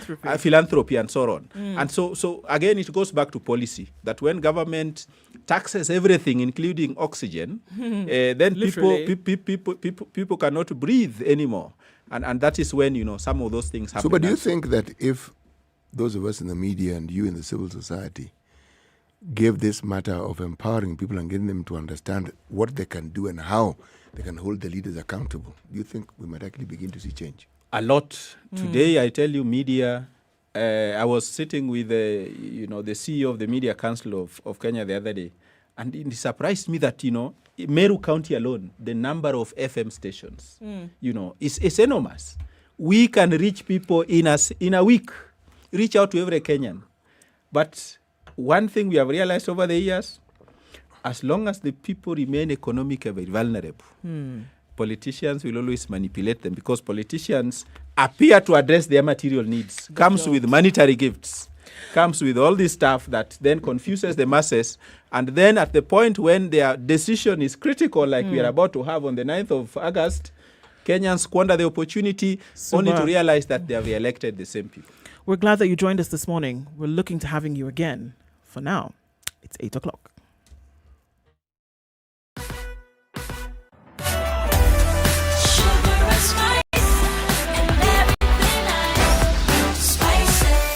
Spice up your life. The latest news from around the world. 94.4 Spice FM.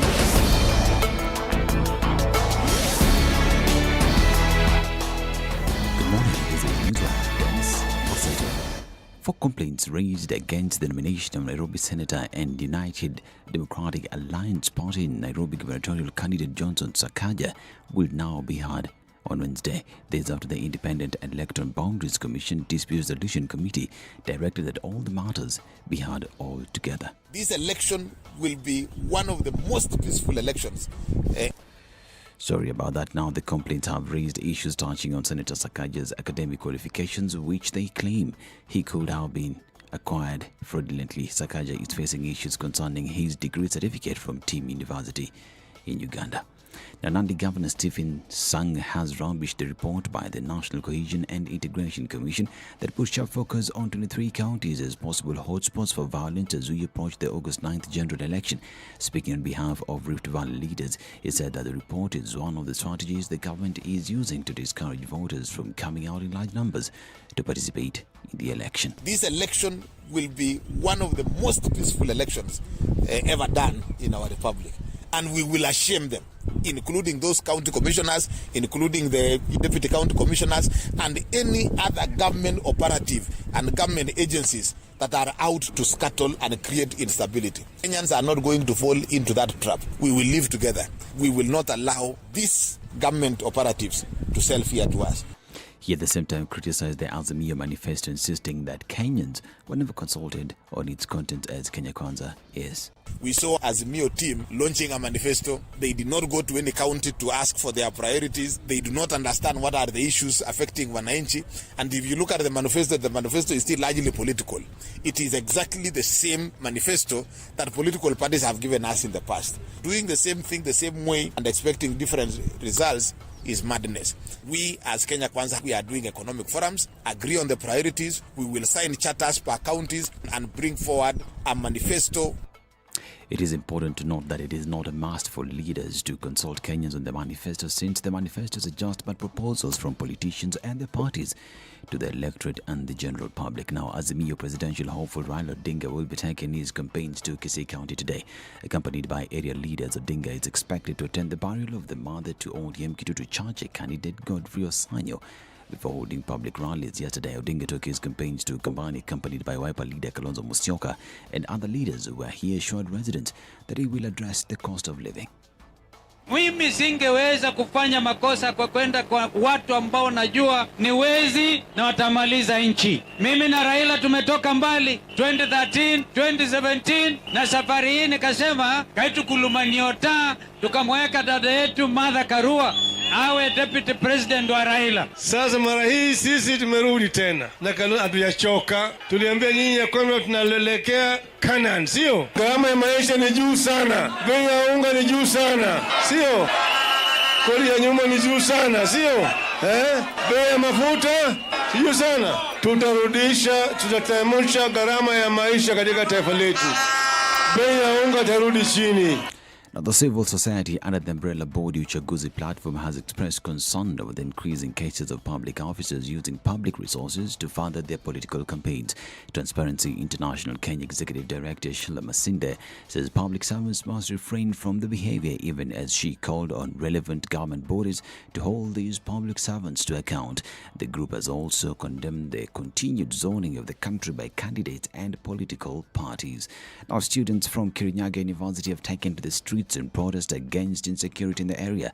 The students are engaging the police and running battles along the Kotus-Kiago Road. The students have taken to the streets for the second day today to complain about the insecurity in the area that has seen their comrades attacked and some even killed. These are some of the sights and sounds from Kirinyaga.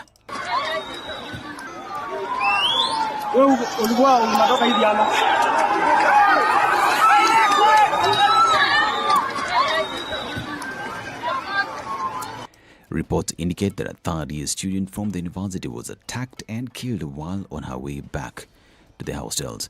Now, the National Cohesion and Integration Commission has opened an office in Marsabit County as the need to restore peace in the region becomes more essential. NCIC Commissioner Abdulaziz Farah said that the government remains committed to finding a lasting solution to the ethnic conflict that has made peace elusive in Marsabit. Speaking during a two-day peace-building stakeholders forum held at Standard Resort in Marsabit town, Farah said that security and peace factors dictated the need to devolve the commission services to the county level of Marsabit. This is Newswire. Dennis Aseto. Good morning.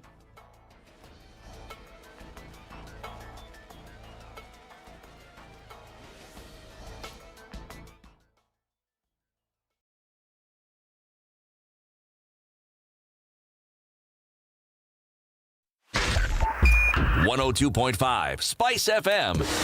Kisumu. All right, a few minutes after 8 o'clock, and what are we looking at on these Nairobi streets? It's still quite busy. It's not too much of a crazy Monday, but we do have some quite busy streets. Nairobi, Ngong Road is also looking like it's picking up as you get towards that roundabout, heading out towards community in general. What else do we see on the Thika Superhighway? That started off really early today, and we're still seeing it really busy as you're coming off of that Utali Drift way beyond the Outer Ring Junction. We're looking at bumper-to-bumper traffic well into Kiambu County today, so it looks really messy there. Speaking of Kiambu Road, in and outbound traffic is bumper-to-bumper well past Coffee Gardens today. That doesn't look pretty. Limuru Road, in and outbound traffic as well. And now it's only see the spillover from Ring Road Westlands. And then we're looking into that whole Lavington area out towards James Gishuru, then spilling over to Waiyaki Way. Okay, now is when you want to say, let's click in that Red Hill Link Road card and use that as an option to get out of the mess that is currently going on. Langata Road, that started early and is still doing that thing. Okay, something's going on here just at this Mombasa Road area, and we're looking at outbound traffic along Imara Daima heading out towards the city. Keep an eye on that one. The Eastern Bypass also looking pretty messy at a few minutes after 8 o'clock. Let's keep an eye on things. SpiceFM KE on Twitter. Text 40127.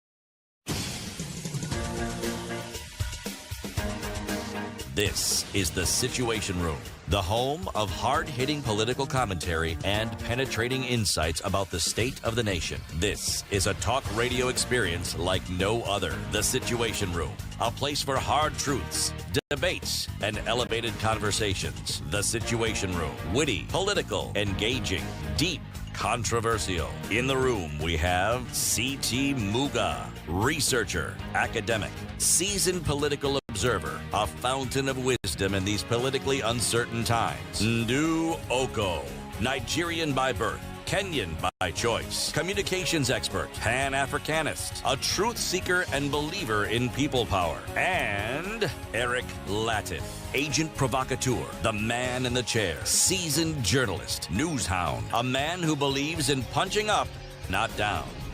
This is the Indeed it is at 8 minutes after 8 o'clock on this wonderful Monday morning. Karibu to Kenya's biggest conversation as we continue into the second hour of the show. Welcome to our audience on KTN Home today. Thank you for joining us. Great to have you as always. Ndu Okoh and CT Muga with you in the studio today. Our guest for this hour is already here, and we're talking about things presidential debate. But before we do that, let's hear today's proverb. Yes, this is our last proverb from Madagascar. Mm-hmm. Even the dead in their vaults enjoy being in large company. Again, CT? Even the dead in their vaults enjoy being in large company. Even the dead in their vaults enjoy being in large company. We are saying the vaults represents a community. A graveyard represents a community. A burial site represents a community. Cemetery represents a community. Misery loves company. Even if you cremate, there's still a community. Okay. So, as I said earlier on, there are certain human traits and certain social norms that humans adhere to right through their lives. And even in death, others maintain it for them. Yes. Well, all right then. Going into good company as well as the conversation going this morning. Our guest is in studio today and we're talking issues, the presidential debate. Our guest for this hour is Clifford Machoka. Good morning. Good morning. Clifford is the head of the Presidential Debate Secretariat and also a media brother as well. Yes. Karibu sana to the Situation Room. Asante sana. You're seated in the hot seat. Yes. We'll try to be kind. Okay. Looking at issues that affect all of us when it comes to the next few months and what is going to be necessary to talk about. So very glad to have you here with us today. Thank you. Thank you very much. Karibu. Okay. If we're jumping right into it, presidential debates, deputy presidential debates across country when it comes to the elections that are coming up, the importance of them, I guess we can start with that and why it's important to have them and what has been the trend over the last few years in terms of getting this information out here. Yeah, I think that's pretty much a good question because when we look at why presidential debates, I think it's important to know that we are a country of very many diverse voices. And the question is, what avenue do you have to be able to get clarity? And presidential debates then comes to be able to give the citizens clarity on issues that they are facing and that are key to the development of the country.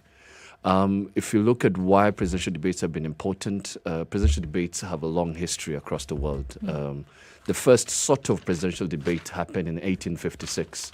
When this is the time of Lincoln and the other challengers. But it's really started from 1972.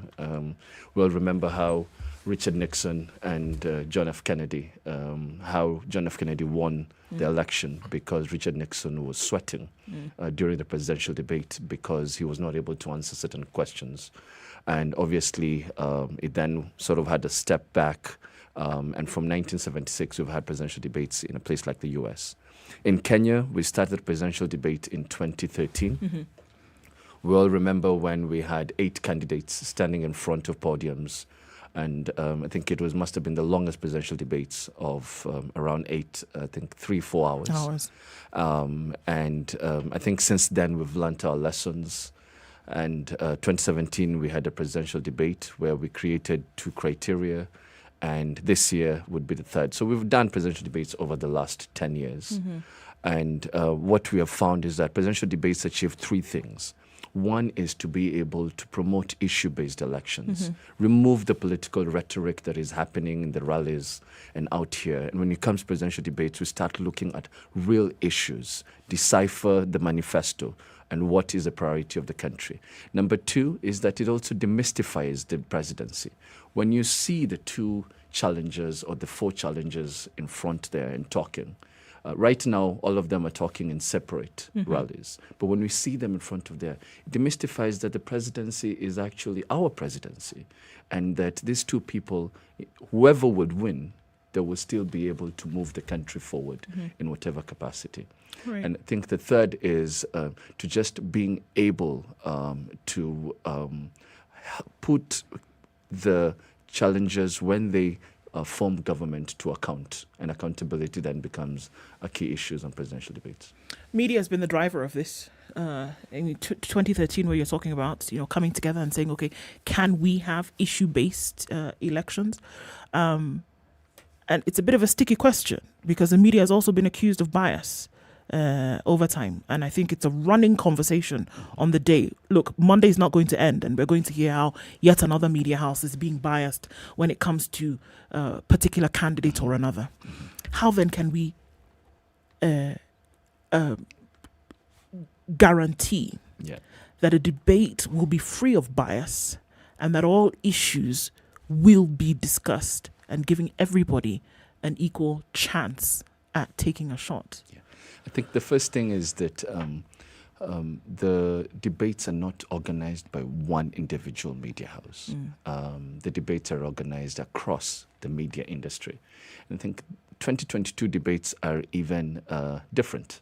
If you look at 2017, they were organized by the Media Owners Association. This time around, you have 3 media organizations that have come together. We have Media Council of Kenya, we have Media Owners Association, and we have the Kenya Editors Guild. So it's being organized across the industry. The issue of bias, which we've seen the last couple of weeks being brought up by candidates, is an issue of particular newsrooms. and these are issues that can be taken up by particular media companies. And there are structures that are provided in law to be able to allow this to come out. For example, the first thing you would do is you can write to a media house and be able to bring your complaints. If they're not able to tackle it, we have the Media Council of Kenya, and we also have the Media Complaints Commission, which is provided under the Media Council of Kenya Act. So I think there is a clear division, and we need to distinguish between media bias and the debates, because the debates are organized across the board. And if you look at how these debates we're going to ensure that they're organized in a credible, transparent, fair, and objective manner, is that we have a panel of editors across the media industry who are coming together to be able to handle the content of the debates. Okay. Even as this is being developed, I mean, from the Secretariat, which you head, how then do you know, or how then do you curate the content that will then be presented to these individuals who are coming basically to tell Kenya what's in store should they be selected? How then do you decide who's going to be asked about what? Or how across the board do you say, these are the issues that we're going to focus on? Is there public participation where Kenyans are asked, what are you really interested? Or are you feeling the heartbeat of the nation? I mean, just an hour ago, we had the conversation about the state of the nation and where we are really. What determines the subject matter then that will be handled during a debate? Yeah, indeed. We have various ways in which we handle the subject matter. One is definitely public participation. So we will see the public being able to send their questions. We'll see the public being able to send their videos on particular questions.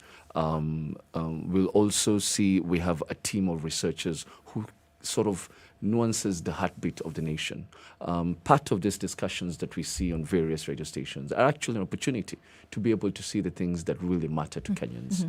So we ensure that the public is actually involved. We also ensure that we are able to gain from what is happening across the media houses. And we also ensure that we have a really good team of researchers that is able to look at what is happening across the country. Okay. Yeah. There's something that I'd like to ask. These debates that we speak of, and these debates that we purpose and we plan for, can they really work in a country such as ours, where we have a situation where the political class have shown a complete and utter and demonstrated and documented disregard for the citizenry, what they think, what they need, what they would like, and they also have the capacity to, year in, year out, with every electoral cycle, simply lie through their teeth and never, ever genuinely treating the citizenry as equal partners, though our constitution clearly states the position. Statement number 1 tells us who we are and what we are. So, with such a background, and this was as polite as I could be in preambling this, of what purpose would the debate be? Yeah, I think it's very important for us to see, maybe I'll answer it in 3 parts. Yes, it's very answer for us to see that the debates are that opportunity to clarify issues. Do they make any sense for our country? Yes. Why do they make that sense? Number 1 is we've now established a clear tradition in our country of debates. Are we at the same level as other democracies like the United States are? I believe not yet, but that journey has started and we've seen the impact it has. Why it's important? Well, let's look at our numbers in this election. I think as of yesterday, we still talk of 4.4 million undecided voters, people who have not made their call. What is the biggest challenge that we have in this election? This election has 2 challenges. 1, we have the largest youngest voter base in this country. Number 2, we actually have a lack of participation. A lot of young people do not want to actually participate in this election. Why? Because they feel they're not part of the discussion. What do the debates do? The debates remove all that noise that we see in the rally, and we start looking at issues of education, of health, of debt, of the economy, of governance, of corruption, of human rights. And I think in one way or another, they play a critical role in how not only voters make informed decisions, but also Kenyans are able to see what do you have in store for us when you come to State House. Then in that case, Clifford, is one debate enough? Because if we're looking at debunking issues, if we're saying removing the noise of the rally and saying, look, this is the time when you get the one-on-one, and say, you have a question that will be asked directly to this individual, lights on, in your face, hopefully the truth being told, or at least you can see, if they're not telling the truth, you can see it directly. When all the fanfare is removed, then is one debate enough? Actually, if you look at what we're organizing this time around, we're organizing 2 presidential debates and 1 deputy presidential debates. It's important that you've said that there's an opportunity to be able to look at the presidential debate one-on-one. And I think what you will see that is different in this debate that has never been there in the last 2 debates is fact-checking. And we're going to ensure that, and I think we have tools that are now quite advanced that allow for not only real-time fact-checking, but not to sort of interfere with the debate, but after the debate we're able to say, if this is the statement you've made on economy or on health, or this is your promise, is it true? Can it actually work? And I think that is something that Kenyans can be able to look forward to, because you start debunking these issues, but you also start looking at whether the statements make sense.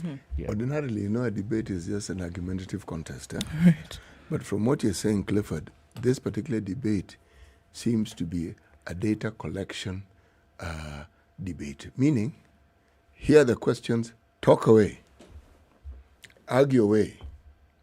We are then going to look at this and shine a very clear spotlight that has facts written all over it to determine whether what you're saying, A, makes sense, B, it resonates with the truth, and C, whether you, the individual, have a track record to show that you can do this, or whether these things can actually be done. Something of that sort? I think if you look at the history of, or if you look at debates generally now, debates generally allow for argumentative sort of approaches, but also allow for fact-checking. Why? Because we've reached a level in democracies across the world where we do not want a situation where you make sweeping statements just because you're in front of the camera and the citizenry or the voters then tend to believe that statement. No. After the debate, and that's why you see even the presidential debates in the United States, what happens immediately after the debate, you will see fact-checking on what Biden and Trump have said. Is it true? Is it unfounded?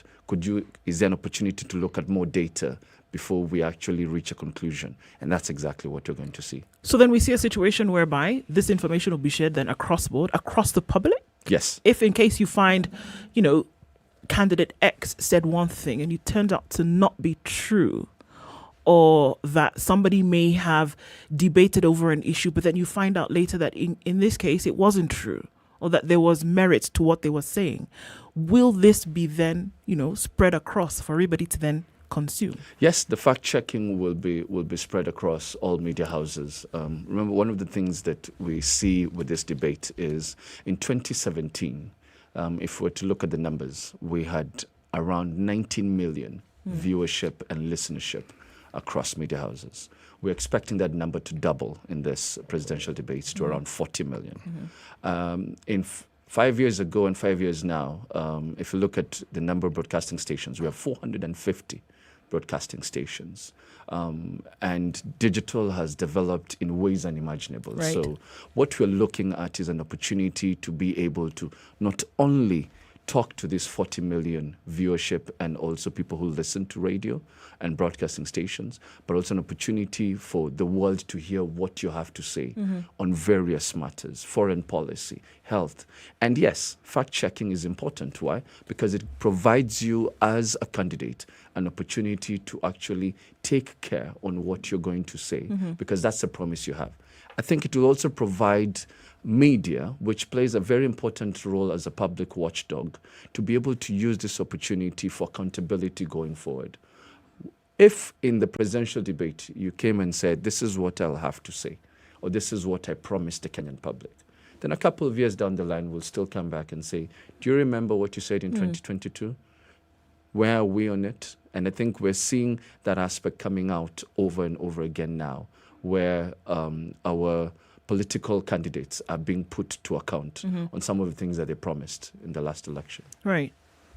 You know, if you look at what you are saying, and I take it at face value, well, I'd be of the view that it is a good thing. But there's one stupefying fact. I'm a Kenyan, I live here, and I know the Kenyan animal that we refer to as a politician.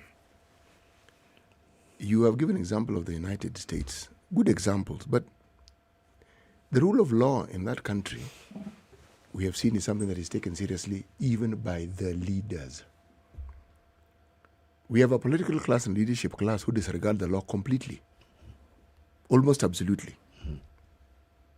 And it's because of this regard that we talk about the impunity which leads to corruption and all the other vices that we see in the society. Yes, the debate gives us an opportunity to listen to whoever is speaking and something by which we can hold them accountable at a later date. But if somebody belongs to a class of people who do not even consider accountability as something that should be given priority, in the countries that you mentioned, accountability is important. In fact, the absence of it will guarantee that you will not get what you want. In our case, the very people who propagate the discussions, say, on Twitter or the Twitter warriors and on social media, and people who will tune in, they are the very people who, in my view, are the supporters of this system that we keep criticizing. And yet, the person who was here before you was talking about how the middle class throughout the world has been, yes, part and parcel of the change. But if the middle class are part and parcel of the problem, a system such as the one we have cannot be maintained, again, without that very support of the middle class. So, debate good, debate interesting, debate entertaining, debate informative. As far as I'm concerned, what real change can you expect? Yeah. There's something that CTU started at the beginning of our discussion, and you said, if you look at our constitution, constitution says we the people. It's about That's us, what it does. Right? And that's what it does. I think when you look at this debate is not for the political class or for the middle class. This debate is for common mwananchi. Why is it important for them? It's important for them to be able to put their leaders to account on issues that matter to them. Remember, out there's a lot of political rhetoric, and we've said the debate, what it does is closes that political rhetoric and starts bringing issues that matters to Kenyans on the fore to be able to discuss them as they should be. And I think that's the opportunity there is for Kenyans, to be able to look at the real issues and how can you be able to decipher these issues. I think if you remember when Kibaki came into power, and I think for the first time in our country, we felt a need of citizens being able to take matters into their own hand as it regards corruption. And we saw the policemen being chased around. If you take a 50 bob bribe, right? That was not the political class taking action. That was the people taking action. And I think what these debates over a long period of time start doing is allowing the citizens to decipher what you're talking about on real issues that matter to them and give them an opportunity to take action if they can take that action or when they can take that action. You put it well, but remember what happened in the Kibaki era was something. There was no Kibaki era and the good things that happened to it without there having been a Moi era. Because for many people, that era represented change. Remember, we'd moved from a one-party state to a multi-party state, and that was made possible because we had a president called Moi who facilitated it. Now, there are those who say correctly that there was a push for it. There are many African countries where there were pushes and presidents didn't move.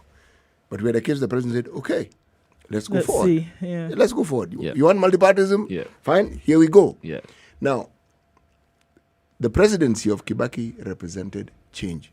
After many 24 years of a period when people felt 2 decades and a bit that really we had gone through some fairly difficult times. Now, in anticipating that there'd be that beautiful change, people now expressed the reality of their hearts, the change they wanted. People were willing to walk if matatus were not going to abide by certain rules. People wanted to arrest policemen. The citizenry were taking charge because they felt empowered.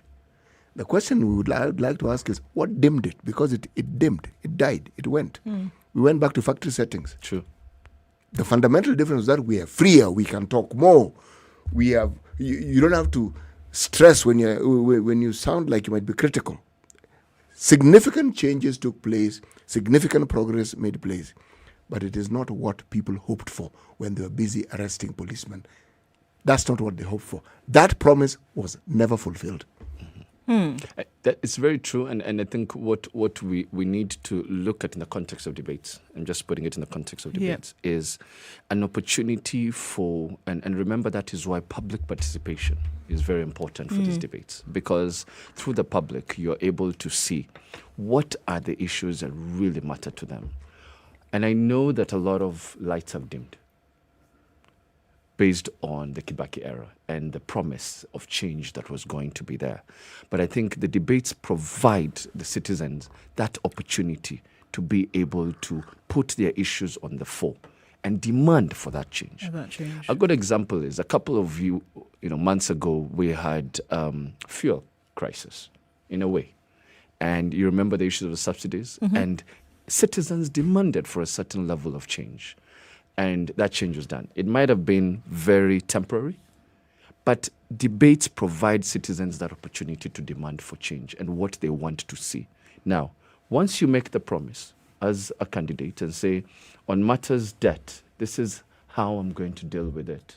And once you come to the office, then it is for us. And I think media plays a very critical role in that accountability and transparency going forward. In terms of, if you say this is how you're going to deal with debt or with SMEs or with the economy, and you say my first 100 days, this is what I'm going to do. What has happened in your first 100 days? Then after the first 100 days, let's take a minute and then see what exactly have you done, is what we're saying. All right. Having a conversation on presidential debates this morning and deputy presidential debates that will take place in July this year with Clifford Machoka, who's with us as the head of the Presidential Debate Secretariat.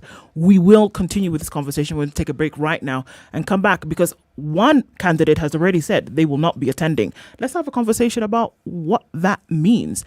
In the meantime, Father's Day is on the 19th of June. That's this coming Sunday. And if you're looking for ways to bond with your father this Father's Day, Sarit, your city has got you covered. Maybe an art exhibition by Sana, maybe super bike displays, music on the rooftop, maybe a fitness challenge with Smart Shift Gym, or how about a movie premiere? Jurassic Park World Dominion will be premiering. We're giving you the chance to spoil your dad at Sarit, your city, and indulge his sweet tooth thanks to hampers from Dairyland. Winning is simple. Tell us under the social media poster that we're going to put up in a short while. Tell us there what it feels like to be in your father's shoes. Tell us about him and you could win. I remember my father was a wonderful piano player and he had the most beautiful baritone voice and he would sing and dance all the time. And I wish I could dance with my father again. Tell us and you could be a winner at Sarit, your city.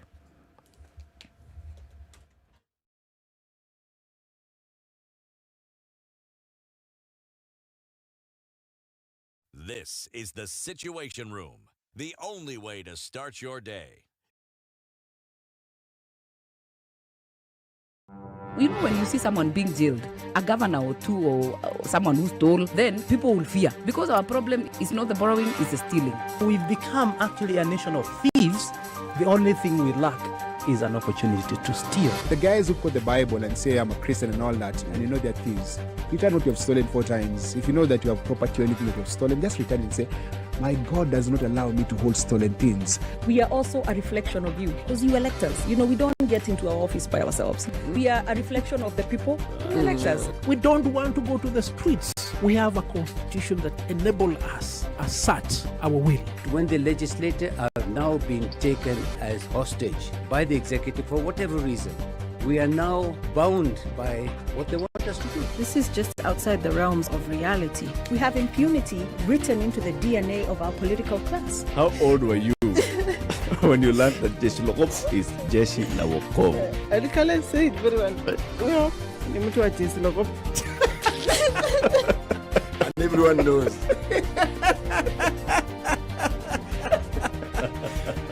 Okay. This is the Situation Room, the only way to start your day. Mostly cloudy conditions in Nairobi at 16, highs of 23 and lows of 15 today. At mostly cloudy at 16. In Nakuru, it'll go to highs of 25 and lows of 14. At 15 degrees, rain is coming down in Nyeri. We'll see highs of 23 and lows of 14. And it's mostly sunny at 14 in Eldoret, highs of 23 and lows of 11. The sun is now out in Mombasa at 25, highs of 29 and lows of 24. It's 27 degrees and raining in Malindi. We'll see highs of 29 and lows of 25. Kisumu is sunny at 20, highs of 28 and lows of 18, while Kakamega is sunny at 20, highs of 27 and lows of 15. Mostly sunny conditions now in Kampala at 22, highs of 27 and lows of 19. And it's mostly sunny at 23 now in Dar es Salaam. We'll see highs of 30 and lows of 22. Still pretty chilly, but sunny in Johannesburg at 5 degrees. We'll go to highs of 17 and lows of 4 today. It's mostly clear in Lagos at 24, highs of 31. And we'll see highs of 32 in a partly sunny Kinshasa at 23. It'll come down to lows of 21.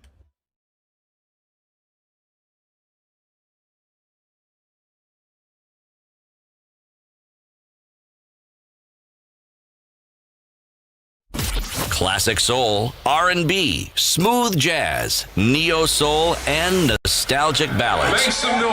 Yeah. You're listening to Spice FM.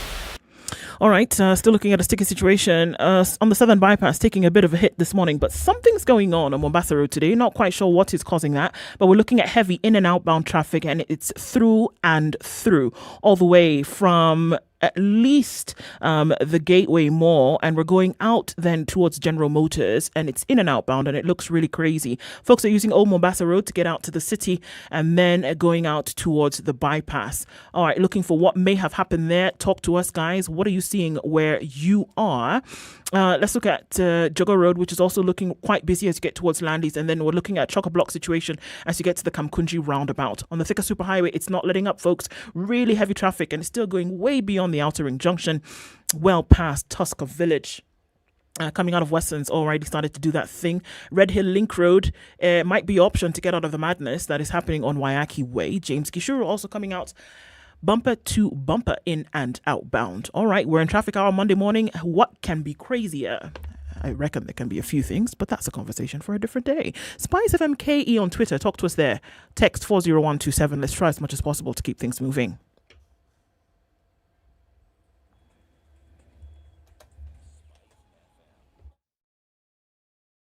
Spice FM. Spice up your life. Mature, intelligent talk every morning. Spice up yourself.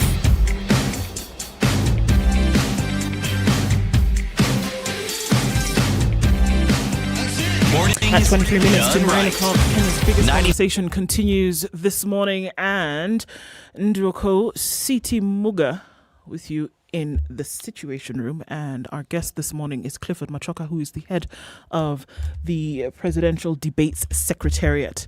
So coming off the break, Clifford, and right back into it, and saying you've been told very clearly, whether Kenyans were told or whether the Secretariat was told, that with all these things that you have said about the importance of debates and looking at 4.4 million undecided voters today, and might maybe tip the scales if they listened one-on-one to what a presidential candidate or a vice or a deputy presidential candidate might say. One of the candidates in form of the current deputy president has said very clearly that because of what may be perceived as bias or anything else, that he will not be attending the debates this year. What does the Secretariat have to say in answer to that? Yeah, I think what we did issue a statement a day after the candidate made that statement. I think for us, what is very clear is that we have been planning these debates since 2021. Mm-hmm. And one of the things that are very critical in planning of these debates is inclusivity. And what we've been doing is engaging all the candidates to ensure that we can be able to talk about the expectations in these debates. Mm-hmm. We have engaged all the candidates, and even, I think by this time, shared the presidential debate guidelines with them. What we know is that The discussion that, or the statement that was issued by his communications team. And what they said clearly, they didn't say he is not coming. They said they have advised him not to come. Okay. And I think we've not seen a statement by His Excellency Ruto saying that he is not coming himself. So is the issue with him or with his communications team? Based on what you're saying now, if they have given him this advice, then he's not really one who has an issue, but it's them. No, I think as in they speak on his behalf in one way or another. Right. And I think what their main issue in the statement was in regards to media bias and relating it to the debates. I think one of the things that is very important is to distinguish, and I think we discussed this earlier in the show, to distinguish media bias, individual newsrooms bias, perceived or in reality, vis-a-vis the debates. Why? There's two clear distinctions. One, media bias in newsrooms is individual media houses, which there are structures in law to take up that aspect. Media debates, or debates generally, are being organized across the media industry. And we've clearly said that this is being organized by Media Council of Kenya, Media Owners Association, and the Kenya Editors Guild. And I think that distinction is very clear, not to be able to, because the debates do not have a role in newsrooms. Right. Yeah. Our mandate is to be able to organize credible debates, presidential debates. So a clear distinction, Clifford, then needs to be made between the normal carryings on of a newsroom on a daily basis, that they're going to happen anyway, that different programs, different news covering and gathering on news stations, broadcast, will happen regardless of the debate that is going to happen. Yes. And the opposite is the same, that the debate will happen and it will pay attention to issues of this election for these candidates, regardless of what is happening in different newsrooms. Is that what we're saying? Yes, that's what I'm saying. And one of the things that is very important is in 2017, the presidential debates developed the presidential debate guidelines. That is now a matter of public record. And those guidelines are very clear. Those guidelines look at various facets of the debate. Number one, they look at the principles within which the debates are organized. And if I can read, just to be clear, this is how the guidelines start. That the organization of the debates for presidential candidates in Kenya shall be governed by the following broad principles. Number one, good governance, fairness, integrity, independence, transparency, and accountability.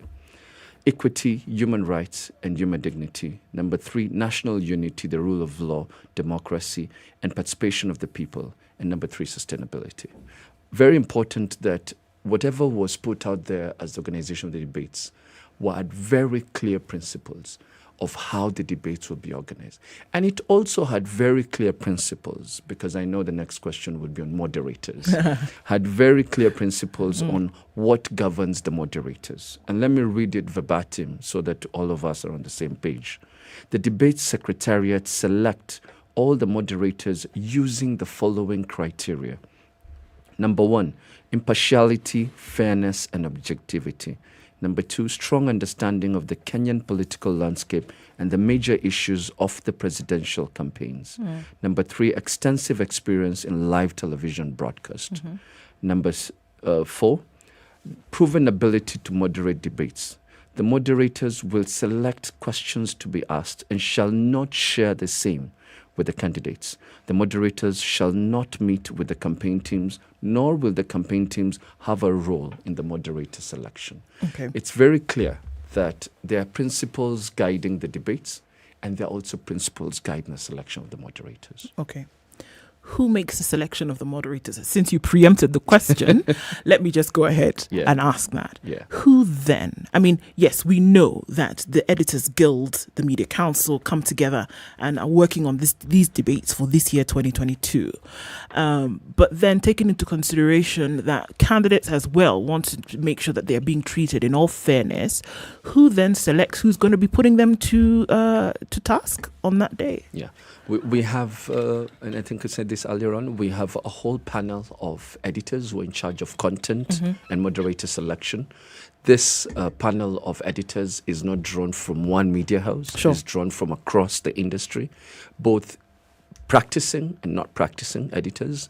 And that's the role that the Kenya Editors Guild will also play quite importantly. And I think that is the panel that will be able to look at it. Okay. And one of the things that we do, and I think the debates has done this in the last, over the last 10 years, is we do share with the candidates the areas of focus. Okay. But the questions, nobody knows the questions, even myself. All of us on that day will hear the question for the first time. Okay. And the only person who knows the question is the moderator. Are there an opportunity for candidates to be able to, let's say, I'm not happy with CT, CT is biased one or another?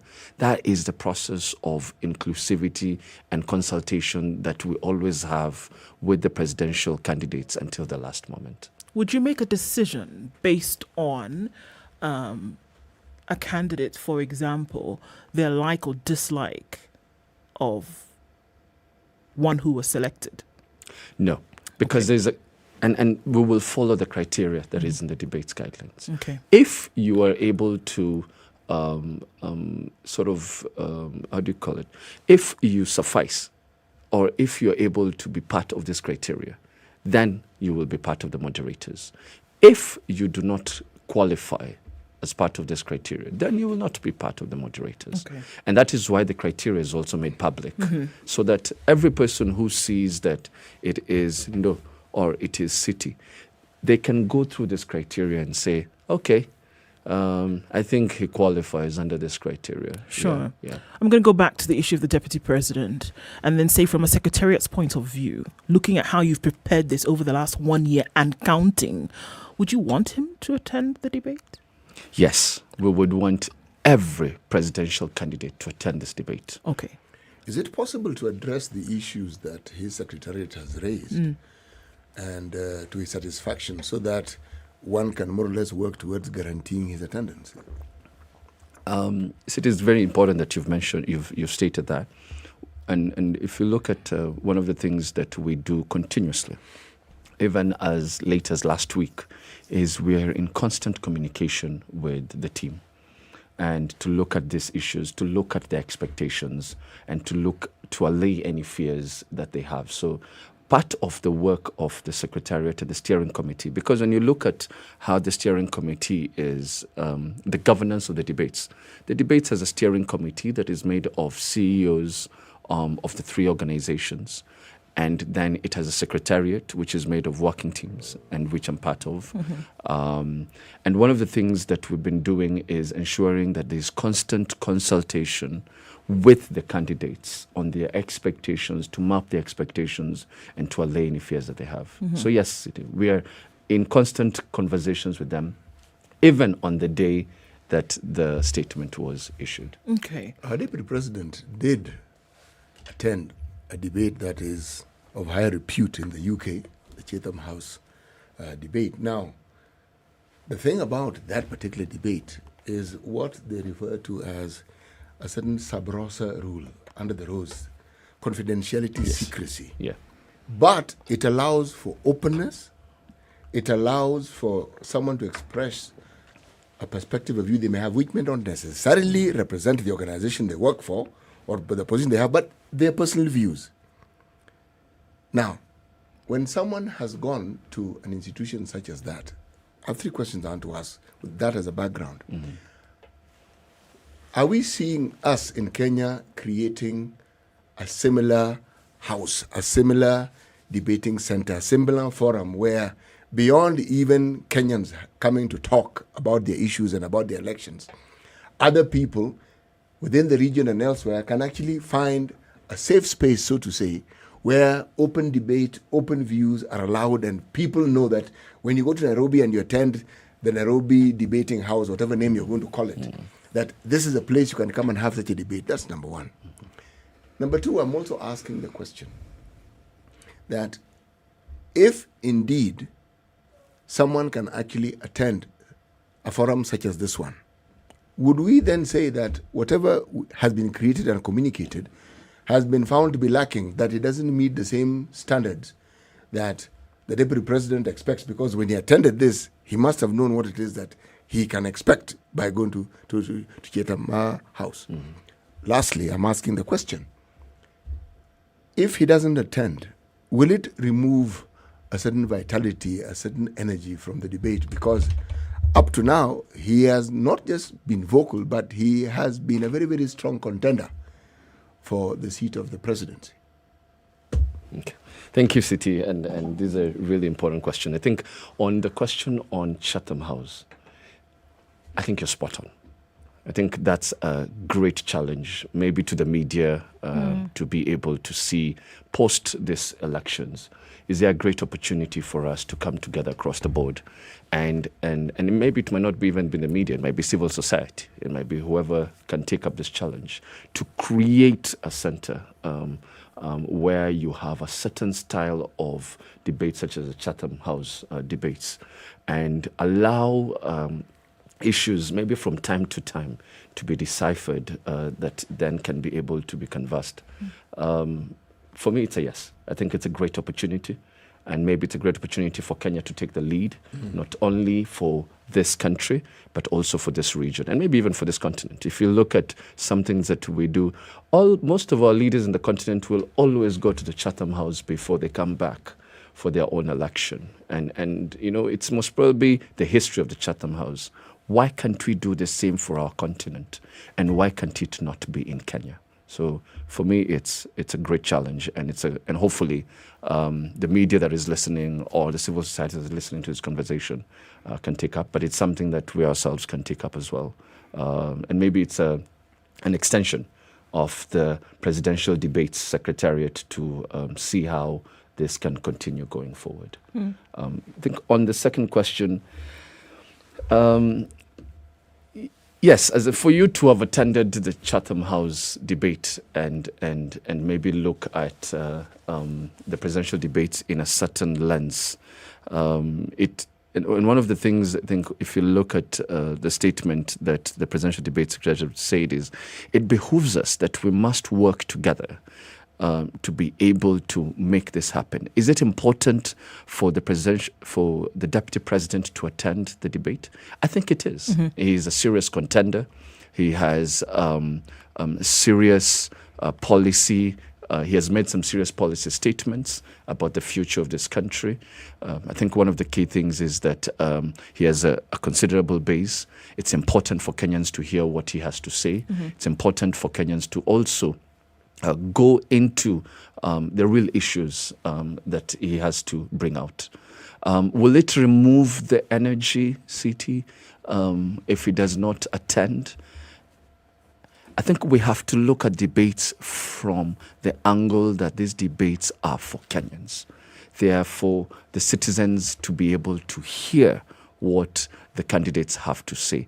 Will it remove the energy? I do not believe so. Will it be a big missed opportunity for a candidate not to be able to speak on issues? Yes. As in, look at the numbers. You will be missing an opportunity of 40 million viewership and listenership, 400 and maybe above 400 broadcasting stations. And if you look at this time round, we're actually also going to have a specific channel to broadcast the debates across Africa. So yes, for the candidate, might be a missed opportunity. To remove the energy, no. And I think we already have experience in 2017. One of the candidates did not appear. But what did the presidential debates do? They still went ahead and had 90 minutes with an empty chair and had a discussion with one of the presidential candidates. It was as vibrant as it could be. Was it an unfortunate incident? Yes. But I think the difference is that was an incumbency, and we do not have an incumbency this time around. So everyone is fighting for that 4.4 million votes. So yes. What happens with the deputy presidential debates? I mean, so we're looking at running mates now, essentially. Yes. What happens with that? Does it take on the same fashion as the presidential debates, or is it anything different? Yes, they take on the same fashion. Mm-hmm. If you look at, we will start with a first presidential candidate. Mm-hmm. It's a 90 minutes debate. divided into 3 sections and with breaks in between, broadcasted during prime time across all the media houses, whether TV or radio stations. The presidential debates will happen a week later, same fashion also. You'll also have 90 minutes, 3 sections broadcasted during prime time as well. So the sections will not really exactly change. Okay. Yeah. I mean, we've talked about details. We talked about, going, what would be the overall objective, even as we come to, head of this conversation, what would be the overall objective that these 3 big sessions take place, 2 for the presidential, and then for the deputy presidential. What would be the overall, and say, if we've achieved this, then we've been able to, meet the mark? The overall objective is to be able to drive issue-based elections. That for us is the overall objective, to be able to bring out the real issues that matter, remove the rhetoric and let Kenyans be able to see, what do you have to say about health? What do you have to say about education? What do you have to say about debt? What do you have to say about governance? And let us have that intellectual discussion one-on-one, and let them be able to appreciate what your manifesto, what your policies will do for them. And the biggest beneficiary of this is Wanjiku. Yeah. And for us, that is the biggest objective of the presidential debates. Is it possible for there to be a conversation of other debates beyond the presidential one? I'm a dog with a bone on this one here. Yeah. Where this very same secretariat, because we talk of the presidency, and if we just focus on it, we'll be saying that everything we do in this country hinges on it. No, that's not necessarily true. We have governors, we have senators, we have people whose positions, collectively and individually, determine the direction that the lives of people take. But I've left for last the best, the MCAs. Is it not possible to raise these debates so that Kenyans get to understand how these various cadres of leaders, actually what they think, how they view the country, what they can do? Better still, have them have these discussions with people in government. Have them have this discussion with other arms of government. Can I let you answer that question after you take a break from our audience on KTN Home, and say thank you for joining us this morning. Conversations continue on SpiceFM, and we hook up with you again tomorrow morning. It's Kenya's biggest conversation. Right back, wrapping up with Clifford Machoka right after this.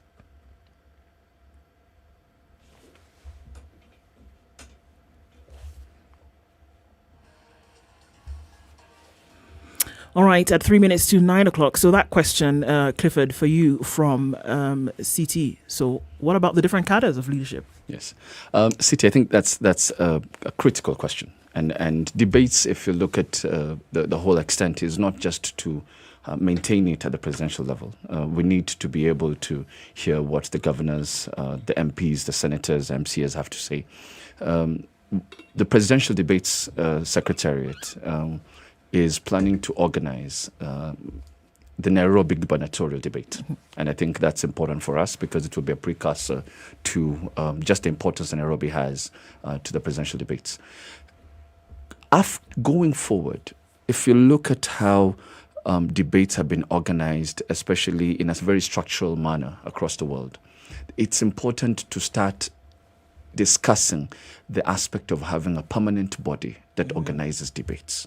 Why? Because the debates is a very taxing affair. And just to be able to come closer to the election, I think it's important that there is a permanent body. If you look in the US, you have what is called the Presidential Debates Commission. The Presidential Debates Commission is a permanent body that brings together civil society, media, different people in society. And their work is on year to organize debates, not only in the US, but also to help across the world. Maybe that's the way to go, so that when we're looking at these aspects going forward and maybe in the next general election, this permanent body has been able to look at the logistics. It does not mean that these debates have not been taking place. And one of the things that, for example, one of the partners in the presidential debates, that is Media Council of Kenya, has already been organizing debates. I think you've seen debates in Meru, in different parts of the country, and they're being organized in a vernacular way. But yes, I agree with you. But the only way to achieve it is to have a body that can be able to map out and clearly organize it, and is known within the country as that body that can be able to organize debates. Otherwise, what I will thought happen? you guys were the body. We are we're not a permanent body. You're a body in the making. Yes, we're a body in the making. Clifford, it's really been a pleasure to have you. I hope we can have you again. Thank you for joining us this morning. Yeah, thank you so much. Thank you so much. And thank you for such a lovely conversation. And I'm hoping that we'll continue this conversation going forward. And one of the things that I just want to end by encouraging Kenyans is to be part of the presidential debates. Indeed. This is clearly your forum. It's your opportunity to be able to put our leaders to account and to encourage the presidential candidates to be able to come and participate. We can assure them that based on the governance structure, it will be organized in a fair and credible manner. Boundaries Commission Dispute Resolution Committee continues with its sittings at the Milimani Court today as the body rushes against time to hear the over 200 petitions presented before it. These are 4 complaints raised against the nomination of Nairobi Senator and Kenya Kwanza Nairobi gubernatorial candidate Johnson Sakaja will now be heard on Wednesday. The committee directed that all the matters be consolidated and heard all together. The substantive complaints in all the files will be heard on 15th of June 2022 at 2 p.m. The registry to facilitate the furnishing of the complaints to all the parties at the parties' costs at the earliest instance. The complainants raised issues touching on Senator Sakaja's academic qualifications, which they claim could have been acquired fraudulently. Sakaja is facing issues concerning his degree certificate from Team University in Uganda. Nandi Governor Stephen Sang has rubbished the report by the National Cohesion and Integrity Commission that put sharp focus on 23 counties as possible hotspots for violence as we approach the August 9th general election. Speaking on behalf of Rift Valley leaders, he said that the report is one of the strategies that the government is using to discourage voters from coming out in large numbers to participate in the exercise. This election will be one of the most peaceful elections ever done in our republic, and we will shame them, including those county commissioners, including the deputy county commissioners, and any other government operative and government agencies that are out to scuttle and create instability. Kenyans are not going to fall into that trap. We will live together. We will not allow these government operatives to sell fear to us. He at the same time criticized the Azimio manifesto, insisting that Kenyans were never consulted on its contents as Kenya Kwanza is doing. We saw Azimio team launching a manifesto. They did not go to any county to ask for their priorities. They do not understand what are the issues affecting wananchi. And if you look at the manifesto is still largely political. It is exactly the same manifesto that political parties have given us in the past. Doing the same thing the same way and expecting different results is madness. We as Kenya Kwanza, we are doing economic forums, agree on the priorities, we will sign charters per counties and bring forward a manifesto. Still on matters politics, and ODM Siaya senatorial aspirant Oburu Odinga has dismissed the allegations by Deputy President William Ruto that the reports from opinion polls are not legitimate.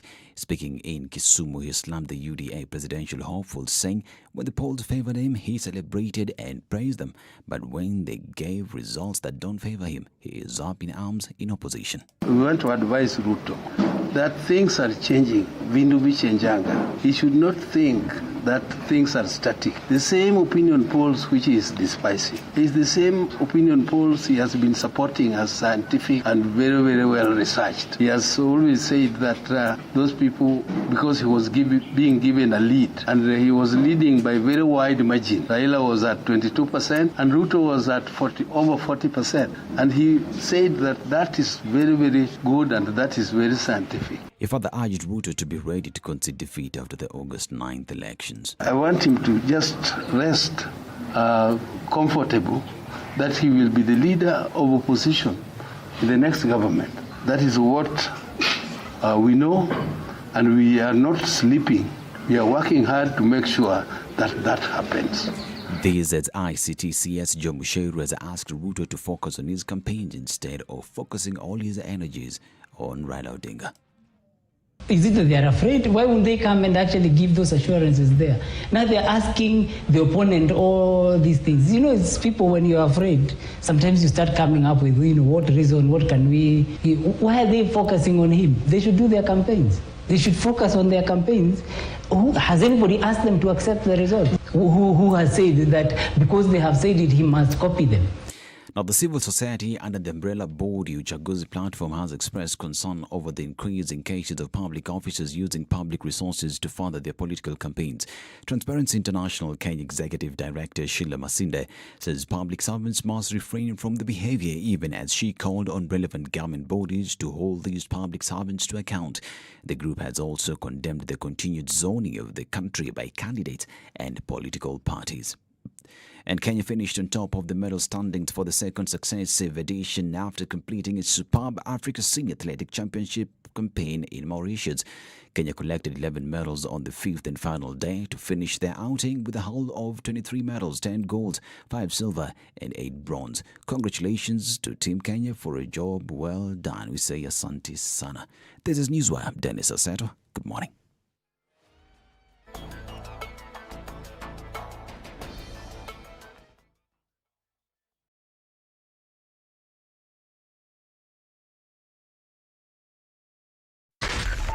.4 Spice FM, Nairobi. All right, at a few minutes after 9 o'clock now, we're still looking at traffic. This thing that's going on Mombasa Road and it's outbound traffic, not quite sure what's causing that. We're just going past Imara Daima here and quite a lot of it is spilling over. We'll have to keep an eye on that and figure out exactly what the issue is. All right, Langata Road is still doing that thing. And we're also looking at traffic still coming off the Thika Superhighway, though we're now just looking past the Utali Drift on Kiambu Road, also going out towards the Coffee Gardens is where you see a dot of traffic, but nothing too crazy at the moment. Coming out of Westlands, that situation looking a lot better than it was just an hour ago. So it looks like we might end traffic hour a lot sooner than we would have expected, but we'll keep an eye on things as we say. Let us know what's going on where you are. Leaving the city of Nairobi, and we know that the fog is pretty low and dense. So let's watch out for that and keep your fog lights up. So it's needed so that you can see where you're going, literally. Let's talk in about half hour or so and see what it looks like. SpiceFM KE on Twitter. Text 40127.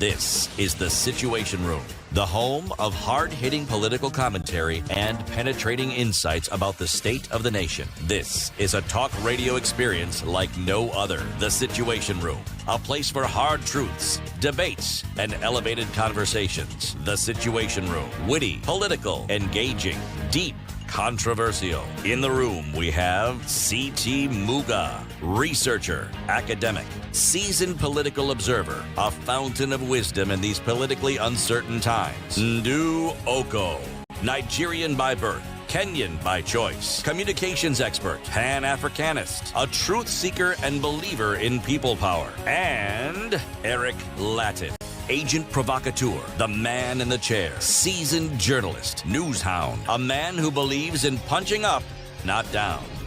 This is the At 7 minutes after Room, 9 o'clock, the we're into the only way fourth to hour start of your the day. Situation Room this morning, Kenya's biggest conversation. This morning, looking at quite a number of issues and leading up to then, all right, getting to the part of the conversation where we say, okay, the individuals who are, more or less filling out or hoping to fill out these particular spots. And we're going to be joined with one, actually we already are with him in the studio this morning. But before we get to that, today's proverb, CT. Yes, this is our last proverb from Madagascar. Even the dead in their vaults enjoy being in large company.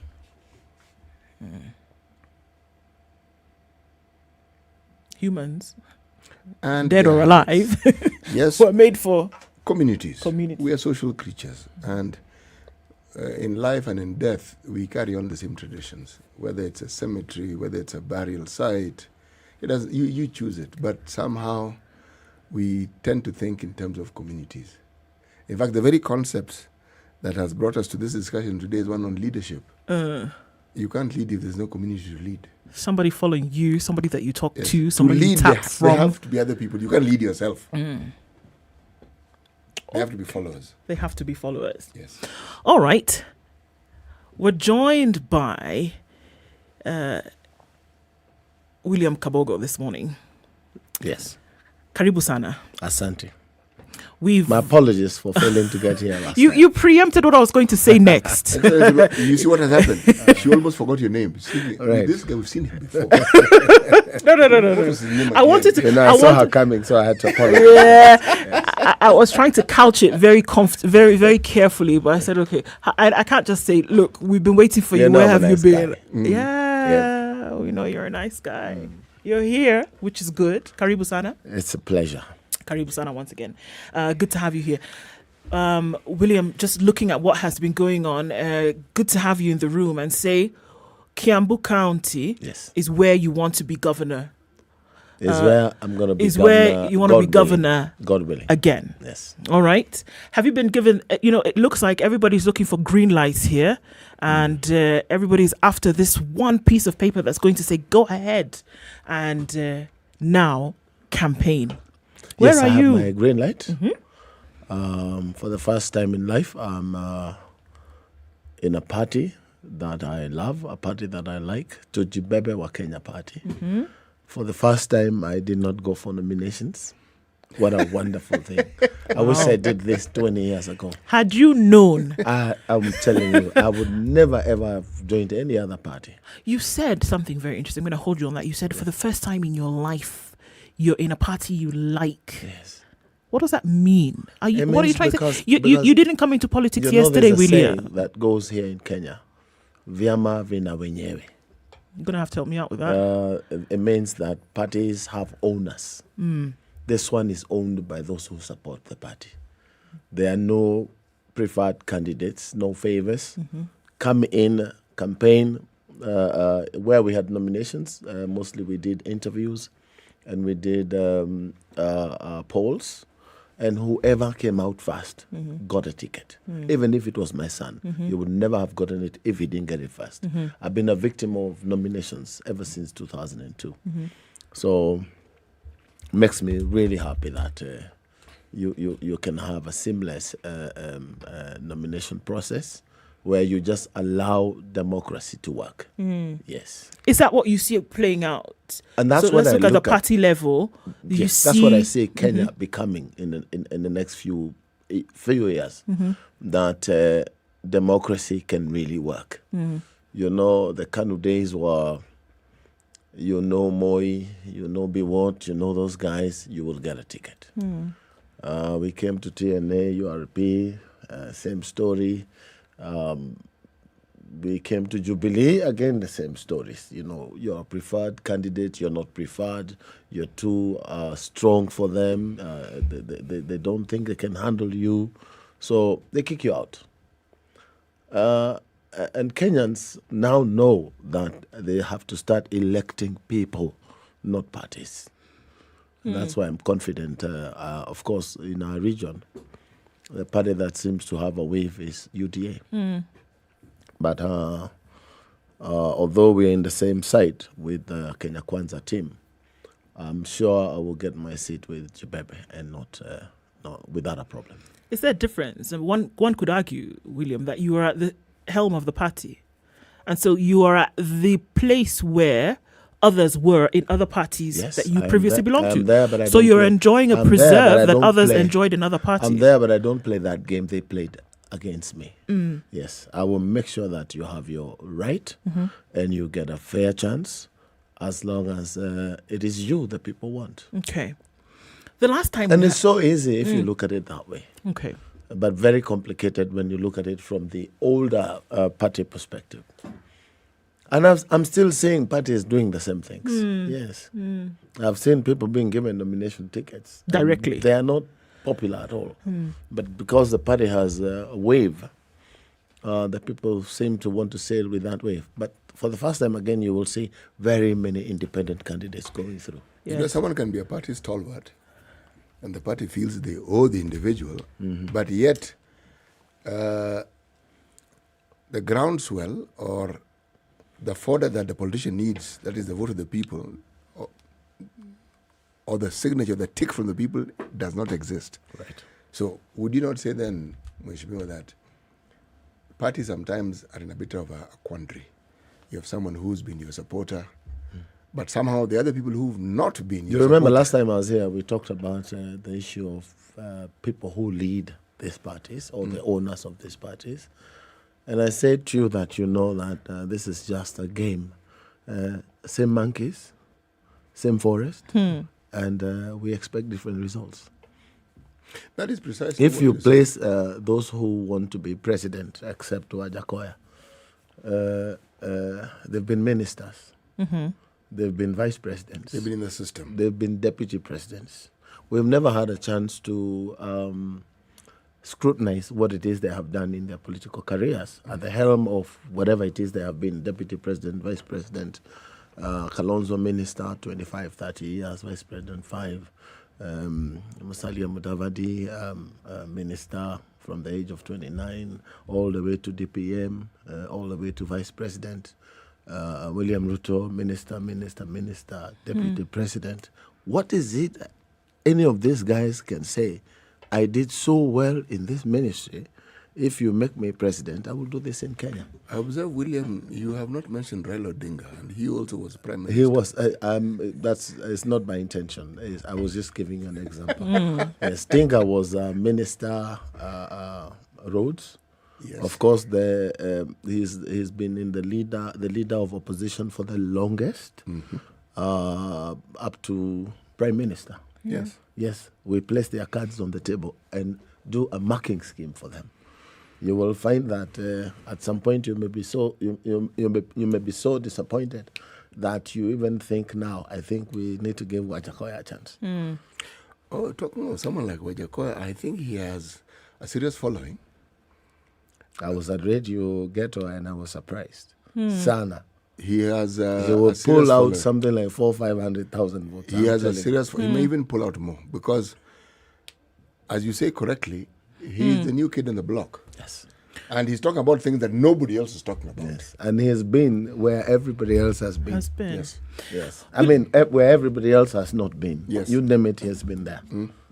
William, the last time you were here, you told us very clearly what your intention was, to go back and then vie for the governorship of Kiambu County. And one of the things that you said, which remains indelible in my mind, is that you had unfinished business in Kiambu. I had unfinished business. Of course, it's become worse. So I would have to start somewhere that I thought I would find, they did a little more, so I'll pick it up from where they have left. But the place has gone backwards. Okay. You'll so find unfinished people are business paying begins... a little more. It begins halfway where I was in 2016. And that's really sad for me. What are we talking about here? We're talking about systems are not working. Revenue collection has gone down from 2.7 billion to about 900 billion, yet people are paying more. For example, a salon, we were charging, I think, 3,500 then. It's now about 11,000. As licensed? Yes, as licensed.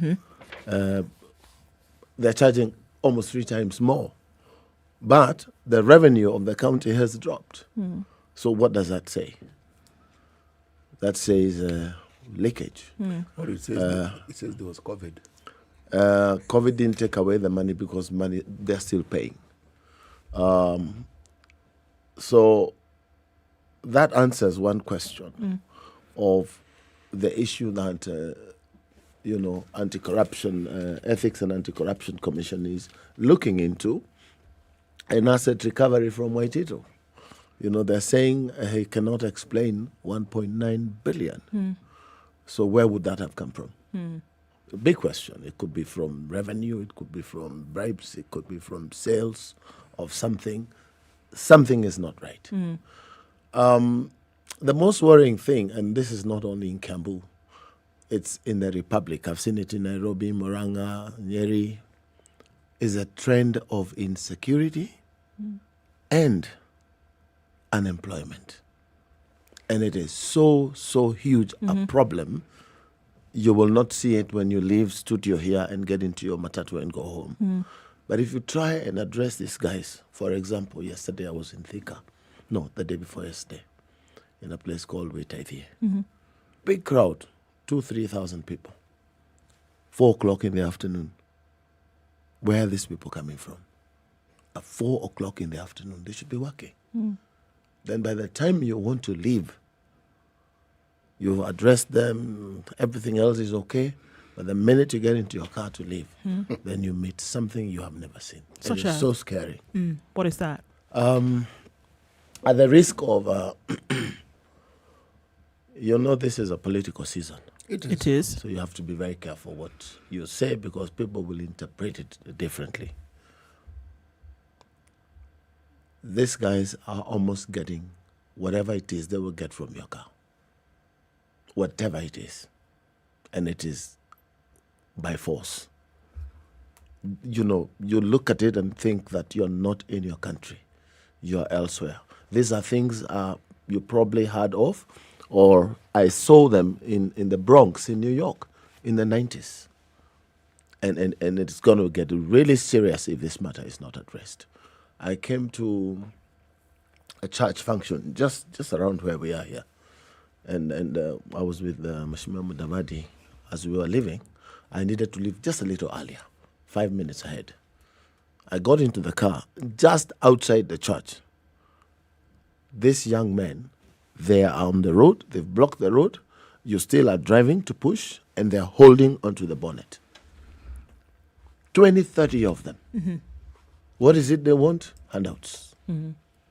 If you don't, then you're in trouble. Break your windscreen, shutter your windows. So the easiest thing to do is if you have, you remove 3,000-4,000 shillings and give them. And you're doing this. Okay, so I'm issues that are coming out I'm talking here from a leader's perspective, Understood. not a politician. And exactly, that was the question I was going to ask. So here you're saying, to avoid something having happened to you and your vehicle, you pay the money so that this angry mob, as it were, will go. But then are you looking at the issues? Knowing that that's not a solution. Exactly. Yes. But are you looking at the issues that may fuel this particular action? So there's one, that there has been the previous practice that people who come to a rally or come to listen to their would-be politician tell them one or two are expectant of something to be given to them because they've come to hear. Right. Number two, that there could be a rise of insecurity because the economic situation is really so bad that people are going to do whatever they need to do to get a little bit of something. That is the point. What are you dealing with and here? from the beginning, that's where I was saying now, I may have to start a little earlier than I thought. We had a Biashara fund in Kiambu, right? Where we were giving women, men, youth, persons living with disability fund a seed money for small enterprises. I'm sure I don't have the real numbers, but we gave motorbikes close to 2,800 motorbikes. Those are 2,800 families. 150,000 shillings worth of a bike. You get a bike, you get a full tank, you get insurance, and you start paying on the end of the first week. All those payments were done. 99.9% repayment because of peer pressure. It is based on peer pressure. Group dynamics, yes, kind of. You get, Yeah. I'll be waiting. Yes. He gets, the other one will be waiting. So after I left, that fund closed. So we have now, I have a plan now not to go to the level of 150,000 shillings. These people we call Mamamboga. Give her 20 or 30,000 shillings, let her keep it for 90 days, and return it as 31,000 shillings. During that 90 days, I expect she will be able to multiply that 30,000 to about another 30,000. And that way, you will reach more people, because the problem in this country is unemployment. We look at these young men and women, even women, I'm telling you seriously. In the mob. At Wetavia, there were women in the mob. Young girls. But we look at them like they belong to Mars. They're not part of us. Even those near those areas are looking at them as these people. But they are part of them. They're their children. And you will see this is a very serious problem when you see Kazi Mtaani. You know the Kazi Mtaani? Yes, the government initiative. Yes, to dish money. It's not to employ. The employment they do is kufagia, sweeping and slashing by the roads. Sweeping the very same roads Yes. as well, yes. There are doctors there, there are engineers there, well-learned accountants in that group. So this is a time bomb. And if we don't deal with it, now, we will have issues we'll never be able to deal with in the next 7 or 8 years. Tell me something. Kiambu County, Yes. what do you envision as a process you can put in place? You mentioned two things. A structure that will address this one problem. There's no shortcut, my friend. These people cannot be employed by the county.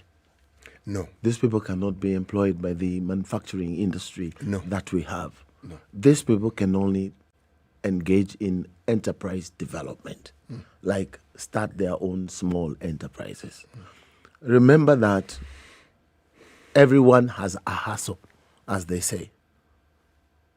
Mali, Muga, even cannabis, which is illegal. Everyone has a hustle. Illegal as of now? Yes. Everyone has a hustle. It's just that they cannot capital fund their hustle. So if you have a system that gives 20,000 shillings for this hustle, half of them will make it, my friend. Half of them will make it. I know someone who started buying and selling things from spinners and spinners, a manufacturer in Ruiru. They make blankets and they do things like that. And this spinners and spinners company stopped doing retail. So they only do wholesale, and you have to go there and pick it yourself. They stopped, having vans and distributing to the rest of the country. And this guy, his first shopping was like 300-400 shillings. And this young Asian man decided, why don't we give it a try? This guy looks serious. He's coming here every other 3 days for 9,000, 12,000. They decided to give him credit as he grew. He'll pick 500,000 worth of things, bring back 600,000, and they figured his trend. He was growing with every trip over 100,000 shillings. He is now their largest buyer, 30 million a time from 500 shillings. So it is possible. These guys can work. But when you start seeing them and they chase and pick a handbag from someone, you chase them, they remove a knife. So he knows it's time for danger at some point. Some even have guns. So I hear you saying, William, that the solution to this is to give an opportunity for these folks to have something that they can do with their hands. Nation. Something that you can do with your hands and earn something from. Yes. It will remove your attention from now these vices that we are complaining about on a regular basis. Correct.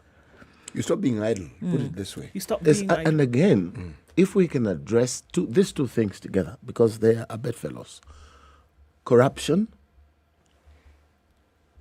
and development. You have to deal with corruption. The president is on record telling us that we lose 2 billion shillings a day. We have now William Ruto on record saying he will give 50 billion shillings for enterprise development for the hustler. I am not sure whether this will happen, but if it does, it is the same thing I'm talking about. But you see, you're talking about... I'm saying, you imagine that we have 2,800 people who feed themselves from those motorbikes that the county government give. And they paid back fully. You know, outside Nairobi... I was. Let me give an example. I was going to KBC studio like 3-4 months ago. And out there, that's Norfolk. A young man comes shouting, "Kabako, Kabako." I'm like, what is this now? I'm thinking it's the same business, handouts and things like that. He says, no. I want to thank you. You gave me a motorbike at Lari, Rukuma. That bike we paid We bought another one for my brother. I've sold mine. This is my Uber. A guy who didn't have a shoe, he didn't have a place, there was quarters, and now he can feed his family, his brother's family. We have 2,800 of those. If I had continued growing it that way, I'm not saying the bike would be the best thing to continue doing. They will grow from the bike to the three-wheeler. And then from three-wheeler to the four-wheeler, I'm thinking about those very tiny Fiat like machines from India. It costs about 300,000-400,000 shillings. So we must make Kenya a working nation. If it's not going to be a working, in 7 years at this trend, my friend, you will not come to work. You will not come to work. These people will come out in the streets and start feeding themselves whichever one way. And it is the most scaring thing. Yes. But it's something that one saw or one has seen in this country the moment there is a disruption of law and order, then everything goes. Now, your county, I said outside Nairobi and to some extent, my county now is part of Nairobi. You cannot tell the difference. I can actually, and that is why this is where I'm going. It is a unique and separate county. Yes. It is not Nairobi. Okay, but it boasts one of the most industrialized counties that we have in this country, if not the highest. That's why I left Nairobi aside. Yes. Now, if with a county like that, which has industries and which has a high employment capacity, has the problem that it has, and you're enumerating it quite well. Two things. One, how do you help industrialists, or rather more industrialists or more industries to come up in that region? And how do you help these young people whom you're talking about get, yes, they're business minded, but grow to the point where they can understand how whatever enterprise they have, they can grow it so that it stops being a hand-to-mouth operation. Right. So you may think, and most people have this notion, that Kiambu is a very wealthy county in terms of per capita. It's not the truth. It's not. It's not. Why? This wealth is held by 0.2%. Kabogo, Manish, Sultan, those ones. And the capacity of engagement with employees, like employment creation, is very low because right now most industries are automated. You understand? So if you look at coffee, it's only during that season that coffee picking. And coffee picking, how much do they pay? Right. 480 shillings a day. You understand what I'm saying? Until the time we will be able to do that manufacturing, even spread it out to cottage industries for people to do it themselves, then you can talk about industrial development and engaging the communities in manufacturing. What had you started doing with regard to what you're saying when you were governor? Kaboga, can you answer that question when we come back from break, William? Because I think it's important to look at that. Oftentimes we can have this picture in our heads of, all right, but if we're actually saying this is what it was, that people could see and touch and taste and feel, then we have a different experience. We've got to go to a break right now. We'll do that and then come back and continue with this conversation. But I want to tell you about what Sarit, your city, has for offer this Father's Day, which is Sunday. Sarit is welcoming you to celebrate your dad with a supersized shopping experience using your Sarit value card. Enjoy the freedom of cashless shopping in any of your favorite stores, art exhibitions, Smash Fit Fitness. Have an opportunity to spoil your dad with Dairyland and their sweet tooth offerings, and do something special for your dad this Father's Day. Remember, as you redeem your points, you can earn more points. It's Sarit, your city, and Father's Day this June.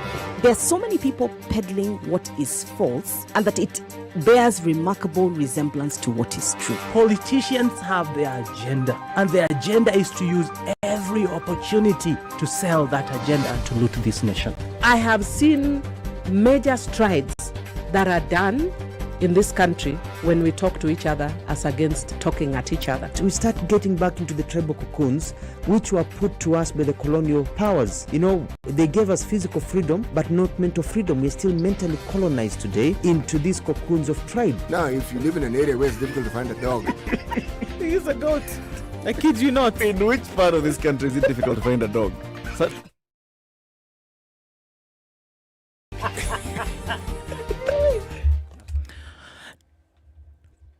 Mostly cloudy conditions in Nairobi this morning. We'll see highs of 23 and lows of 15. It's mostly cloudy at 19. In Nakuru, highs of 25 and lows of 14. Nyeri's light rain at 16, highs of 23 and lows of 14. And in Eldoret, mostly sunny at 17. We'll go to highs of 23 and lows of 11. It's mostly cloudy at 26. In Mombasa, highs of 29 and lows of 24. While it's raining now in Malindi, it'll go to highs of 29 and lows of 25. It's partly sunny at 23 in Kisumu, highs of 28. And we'll see highs of 27 in Kakamega, where it's partly sunny currently at 23. Heavy thunderstorms rocking Kampala this morning at 21, highs of 27 and lows of 19. While Dar es Salaam is mostly cloudy at 25, it'll go to highs of 30 and lows of 22. 9 degrees and warming up ever so slightly in Johannesburg. It'll go to highs of 17 and lows of 5. The sun is out, however. While in Lagos, it's cloudy at 25. We'll see highs of 31 and lows of 24. It's mostly cloudy at 22 in Kinshasa, highs of 32 and lows of 21. The sun is out at 23 in Beijing. We'll see highs of 27 and lows of 17. And we're looking at sunny conditions at 14 in Paris. 23 will be the high, coming down to lows of 12. It's sunny at 15 in London, highs of 21 and lows of 12. While it's cloudy in New York, still Sunday night, coming early into Monday. We'll see highs of 29 and lows of 19.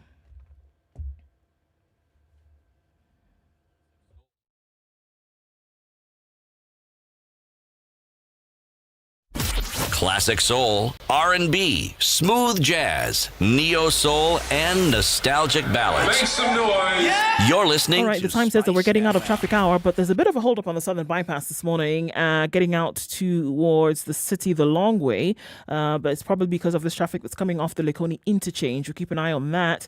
It's been really crazy on Mombasa Road this morning. Outbound traffic, not quite sure what's going on with that, but it's looking better on Langata Road. That traffic just before the interchange has reduced significantly.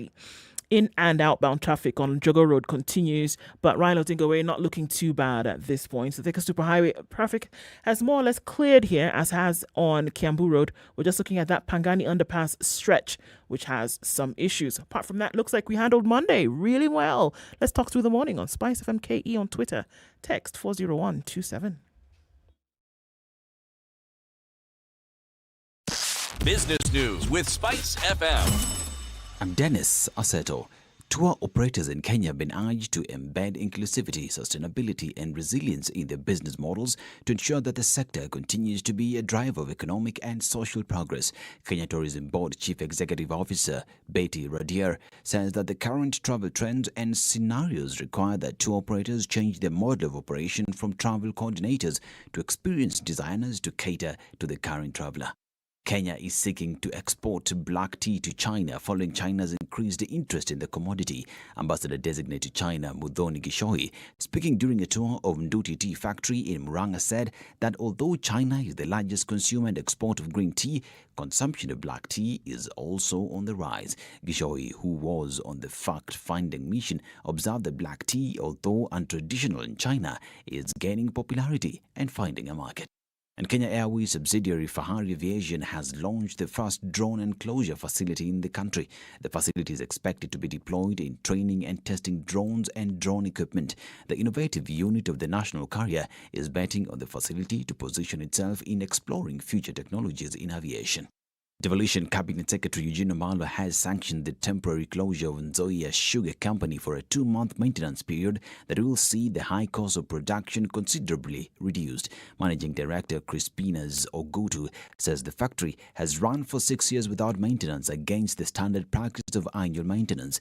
He said the delay in maintenance has led to frequent breakages, low recoveries of sugar from sugarcane, high milling losses with an average conversion rate from sugarcane to sugar of around 15 tons of sugarcane to 1 ton of sugarcane instead of 10 tons of sugarcane to 1 ton of sugar.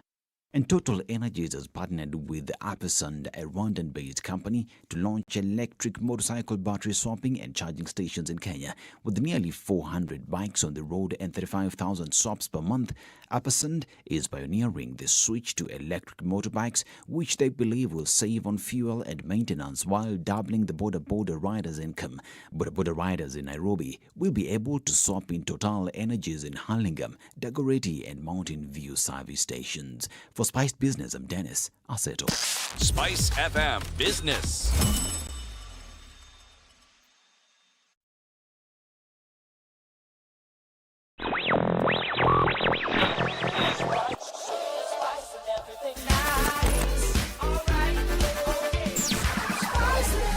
Spice up your life.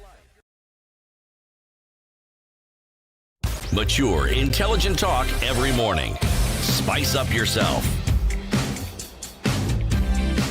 At a few minutes to 10, it's 20 minutes to 10 o'clock, in the fourth hour of this Mornings this done morning. right. And having a conversation with a candidate for the Kiambu County governorship position, William Kabogo. And just as we get to that question that CT was asking, I got to remind you, Father's Day is Sunday. Sarah, your city, is helping us celebrate. So a question that will help you win a hamper this morning is, what does Father's Day mean to you?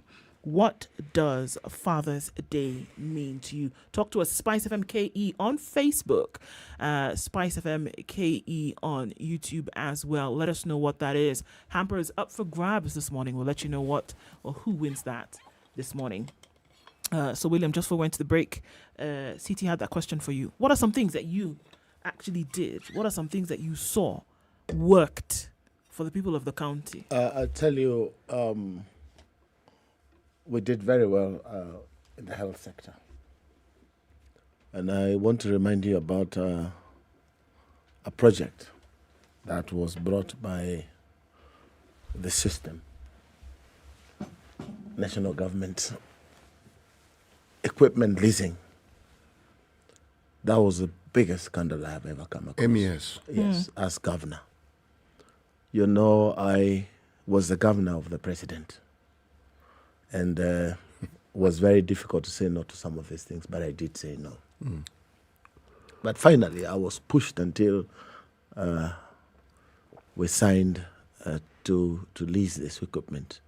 Even though, from my own analysis and speaking to General Electric, Philips, and others, we had an easier way out of having equipment to work for us forever.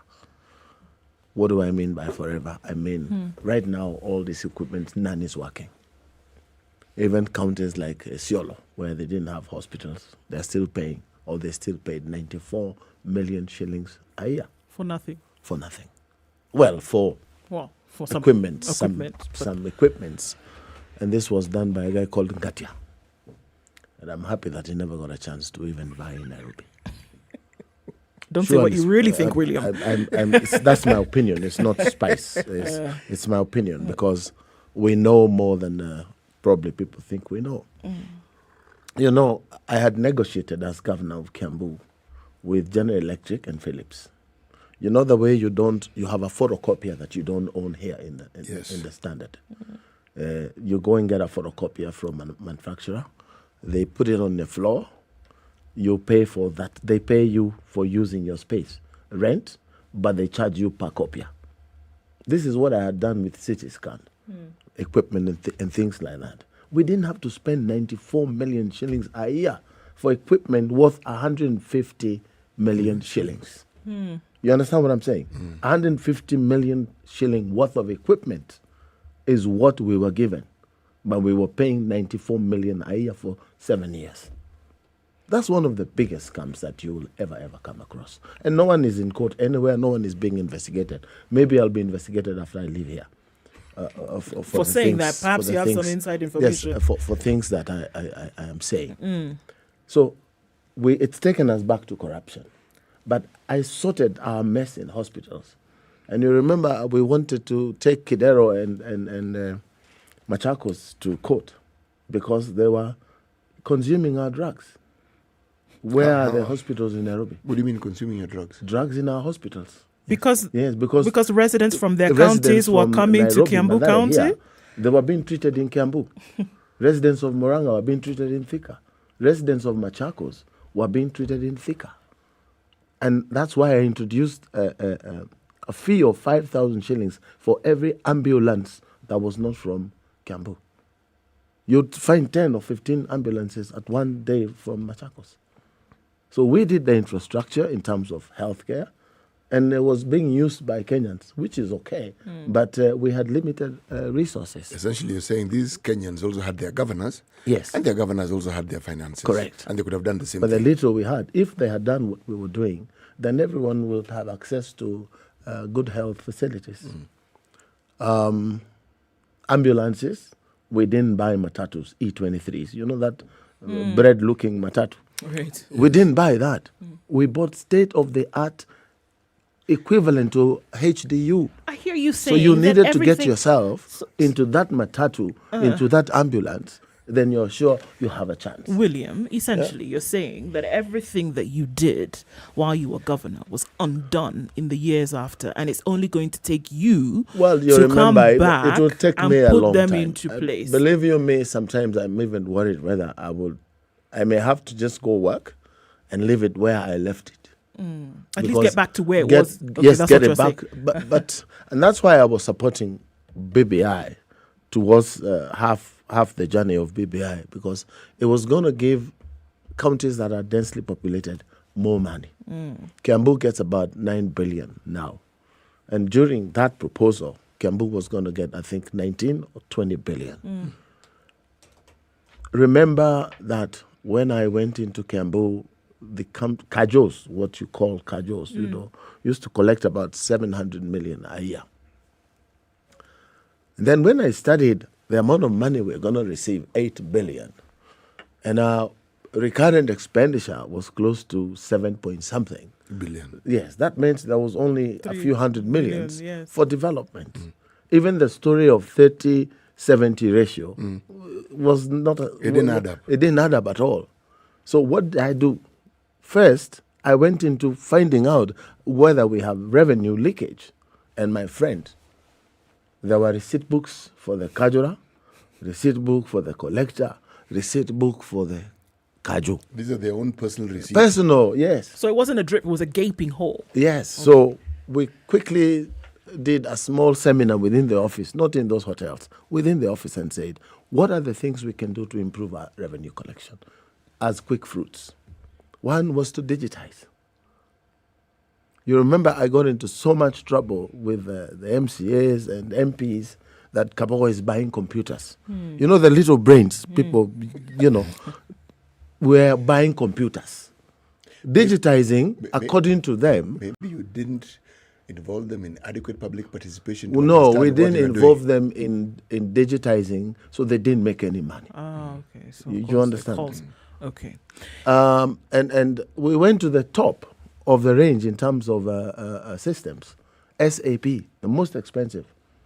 We paid 140 million to digitize Kiambu. But what happened after 1 year, 14 months? From 700 million to 2.7 billion. And this is what hurts me, that we are back to 800-900. So perhaps you have a chance, or a stab at this once again, because I can see in your face that you feel bad about this. It's terrible, right? So, looking at the vehicle upon which you're riding into this, hopefully that you'll get onto the seat, and looking at another wave, which we kind of had a chat about during the break, that is maybe taking place in the country now, what people are now calling the Martha effect. Looking at that wave, do you feel that you're riding the correct wave? And do you feel that what we are seeing, whether it be perception or not, is a true reflection? I have to be very careful in what I say. Is the true reflection of what is the situation politically? Was it the right choice that the head of the wave on which you're currently riding made? Let's start here. I'm not riding on anyone's wave. Okay. Or the vehicle through which you want to deliver your vision. We have a coalition Kenya Kwanza where I am right now. And I'm there for one reason, and one reason only. The reason that I have negotiated and we have talked and agreed that the increased revenue to counties, increased revenue, not what they are getting now. What they are getting will be the bare minimum. But any additional revenue that goes into the counties should go into the counties based on population. So that Nairobi gets a fair amount of money to serve 4-point-something million Nairobians. I think there are about 7 million people in Nairobi during the day. When you give money to counties on the basis of parameters like population 45%, because that's what it is today. 55 is other things, the geographical size. That's why you find places like Turkana taking more money than Kiambu. When Turkana has a workforce of about 200-300 million, Kiambu has 700 million. You understand? Look at that. So you negotiated on that, and that's why you're part of this coalition. And that's why I am there. Really? Because I believe that it is not from Nairobi that these problems we are talking about will be sorted. No. It is from the village. If you get the right people in the right places at the ward level, at the village level, then Kenya will change. So are you saying the Kenya Kwanza coalition right now is doing that, getting the right people, or at least getting the right people? No, I haven't said that. That's why I said I have to be very careful in what I say. Okay. I'm saying I believe money will follow people. And if it does, and you have Kenyans have elected responsible leaders, because it's Kenyans who elect. Yes. It's not the coalition leadership. And that's why we are telling Kenyans, please use your head when you're going to vote. Vote for work. Don't do what you did 5 years ago and you start crying, afadhali Kavoro, afadhali so-and-so, better so-and-so, because the slogan, Kava Kavoro, is a national slogan now. But you do this and then 5 years, you complain. So are you, okay, it looks like I'm So putting I'm words in your saying mouth. I'm fighting for Kavoro to get resources. Yeah. And now in 5 years, believe you me, that place will be different. Okay. And it is not that we will make people very rich. My idea is to make sure that we use every human being as capital. Is it to reduce poverty or to eliminate it? It is to reduce poverty. You cannot eliminate poverty because some people just choose to be lazy and poor. You understand what I'm saying? I not only understand. There are people who I agree with really you. don't care. They don't want to work. We have several combination of many things. I said corruption, biggest problem. That goes from village all the way to the president. Number two, we are gamblers. Kenyans are gamblers. Explain. Not you and me. Explain. Go to radio in the morning. I'm not going to mention names. I don't want to be sued. Not today. But you will see programs that are there. Every 7 minutes, they have to run the advert for gambling. So I estimate in 1 or 2 radios, 1 million people participate with 100 shillings. I estimate. I could be wrong. So how much money is that? You're talking about 100. 100. It's 10 shillings, 20 shillings, 50, 100. Make it an average of 100 shillings. But William, let me ask you this question. Allow me to finish, Please so finish. that you see the red in it. It's 100 million shillings picked from the poor. A young man has secured a mom a knife. Yeah. I will need 100 bob. Because he sees himself getting out of poverty or out of the village with 100,000, hopefully, that day or any day in the future. So that 100 million from the village comes to some guys here in Nairobi. And they decide to give back 100,000, 20,000. They give like maximum 5 million in kickbacks. You know, you've won. How much money have they kept? 95 million shillings. From where? From the poor, my friend. From the poor, from the villagers. And this is done on a daily basis. 2, very expensive credit. Most expensive credit in Africa is here. Do you know the informal sector lends more money than our banks? We are told that Fuliza. I am not attacking anyone. I'm told, and reliably so, I believe, they handle 2.5 billion shillings a day. The statistics are out there. 2.5 billion shillings a day with an interest rate of 10%. So whoever it is, they make 250 million shillings every day. And because you Fuliza today, you have to pay back tomorrow and Fuliza again. Can you imagine if someone Fulizas 3 times a week? You're paying 30% interest per week. Multiply that by 52. 1,500%. The question I wanted to ask you is tied in exactly what you're saying, because you painted an interesting picture. What is it that gets people to that point? Because it isn't for fun. Of course, it's not for fun. Yes. You need to eat today. Yes. You have nothing in the house. Yes. But you can borrow 500 shillings from Fuliza. There's the You understand? Yes. In the hope that your husband or your wife will be able to get this money tomorrow, 600 from some hustle. Wherever. You understand? Yes. So it's continuous borrowing. It is. Then if you don't get to Fuliza because it's been closed, you find a Shylock. Shylocks charge 10% per month. The only thing is Shylocks, you need security. No, that is a So kind, that is a kind Shylock. Shylocks charge 20, 30 per month. Yes.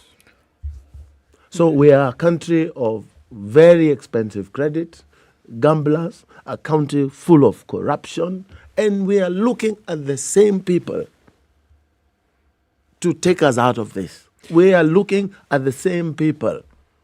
Remember, we started by saying, same forest, same monkeys, but you expect different results. I'm telling you, only God will help us here. But you know, William, if we do not focus on why it is that our people are so desperate, because the picture you painted is one of desperation. Because am I alone in this room? Is this a feeling of all of us? Well, we started the conversation this morning about the state of the nation, and it looks as though things are not looking pretty good. Things are really bad. Oh no, that's where we went. But yes. In the same country, you have people turning into billionaires in a span of a year. You get what I'm saying? We had a very good thing that we had started somewhere, the country, of declaration of wealth. Yes. How did that one work? It didn't work because they didn't want it to work. Legislators didn't want it to work. William, you get what I'm saying? My forms that I gave to Bunge, to Ole Kaparo, who has ever opened them to see what I owned when I went into Parliament, in the 9th Parliament? If this thing was happening, you remember Uhuru went to Mombasa, and him and his deputy then, and Sultan Joho, they said it will start with them. How did that work? What is it called? Lifestyle audit. Audit, yeah. Yes. They did work. Even as I know someone. I know someone up there. I know someone. In 2012, he could not find 500,000 shillings. And now? Problem number 1, 2, 3, not more than 5. Night and day. William, it's always a pleasure to have you here. And even as we wrap up this conversation... This is why I wanted to be president. Okay, so you wanted to be president, but you settled for governor. If you would tell us one thing... Because people start telling you... How you can... You're becoming president. How? You understand? This is not a country where we talk issues. It's a country where you have to have enough money to give to give a boost of your campaigns of about 10 billion. But there are those who say, let me give you an example. That you have the money. I have the money. I have worked very hard for my money. We're coming to and the I'm end not of this gonna use my conversation. money William, to, we're coming to the top in of the 30 hour. seconds, tell us. Yes. In 30 seconds, how would it be that you would then bring this change about? Lasting message. Do you know how Vladimir Putin became so popular and famous, and that he would be elected anytime till he dies, if that was the system? Is he came and worried just about that cadre of society. Right now, what is the wage, minimum wage in Kenya? 480 or thereabout? You're talking about daily wage? Daily wage, yes. Yeah. Because these people are the ones who work for daily wage. Yeah. Right? They're about 480. Unga. Moi left Unga at what price? No, I actually forget. You will not believe even fuel was 59 shillings. Yes. Now it's 150. Selling to 200. Let's talk about kerosene, because these guys don't need fuel. They need kerosene. They need kerosene. We're coming to the top of the hour. William, always a pleasure to have a conversation with you. And I mean, it's interesting to hear the things that you have in store for the county. Let's see how things go, basically. Thank you for keeping it Kenya's biggest conversation. It's 10 a.m.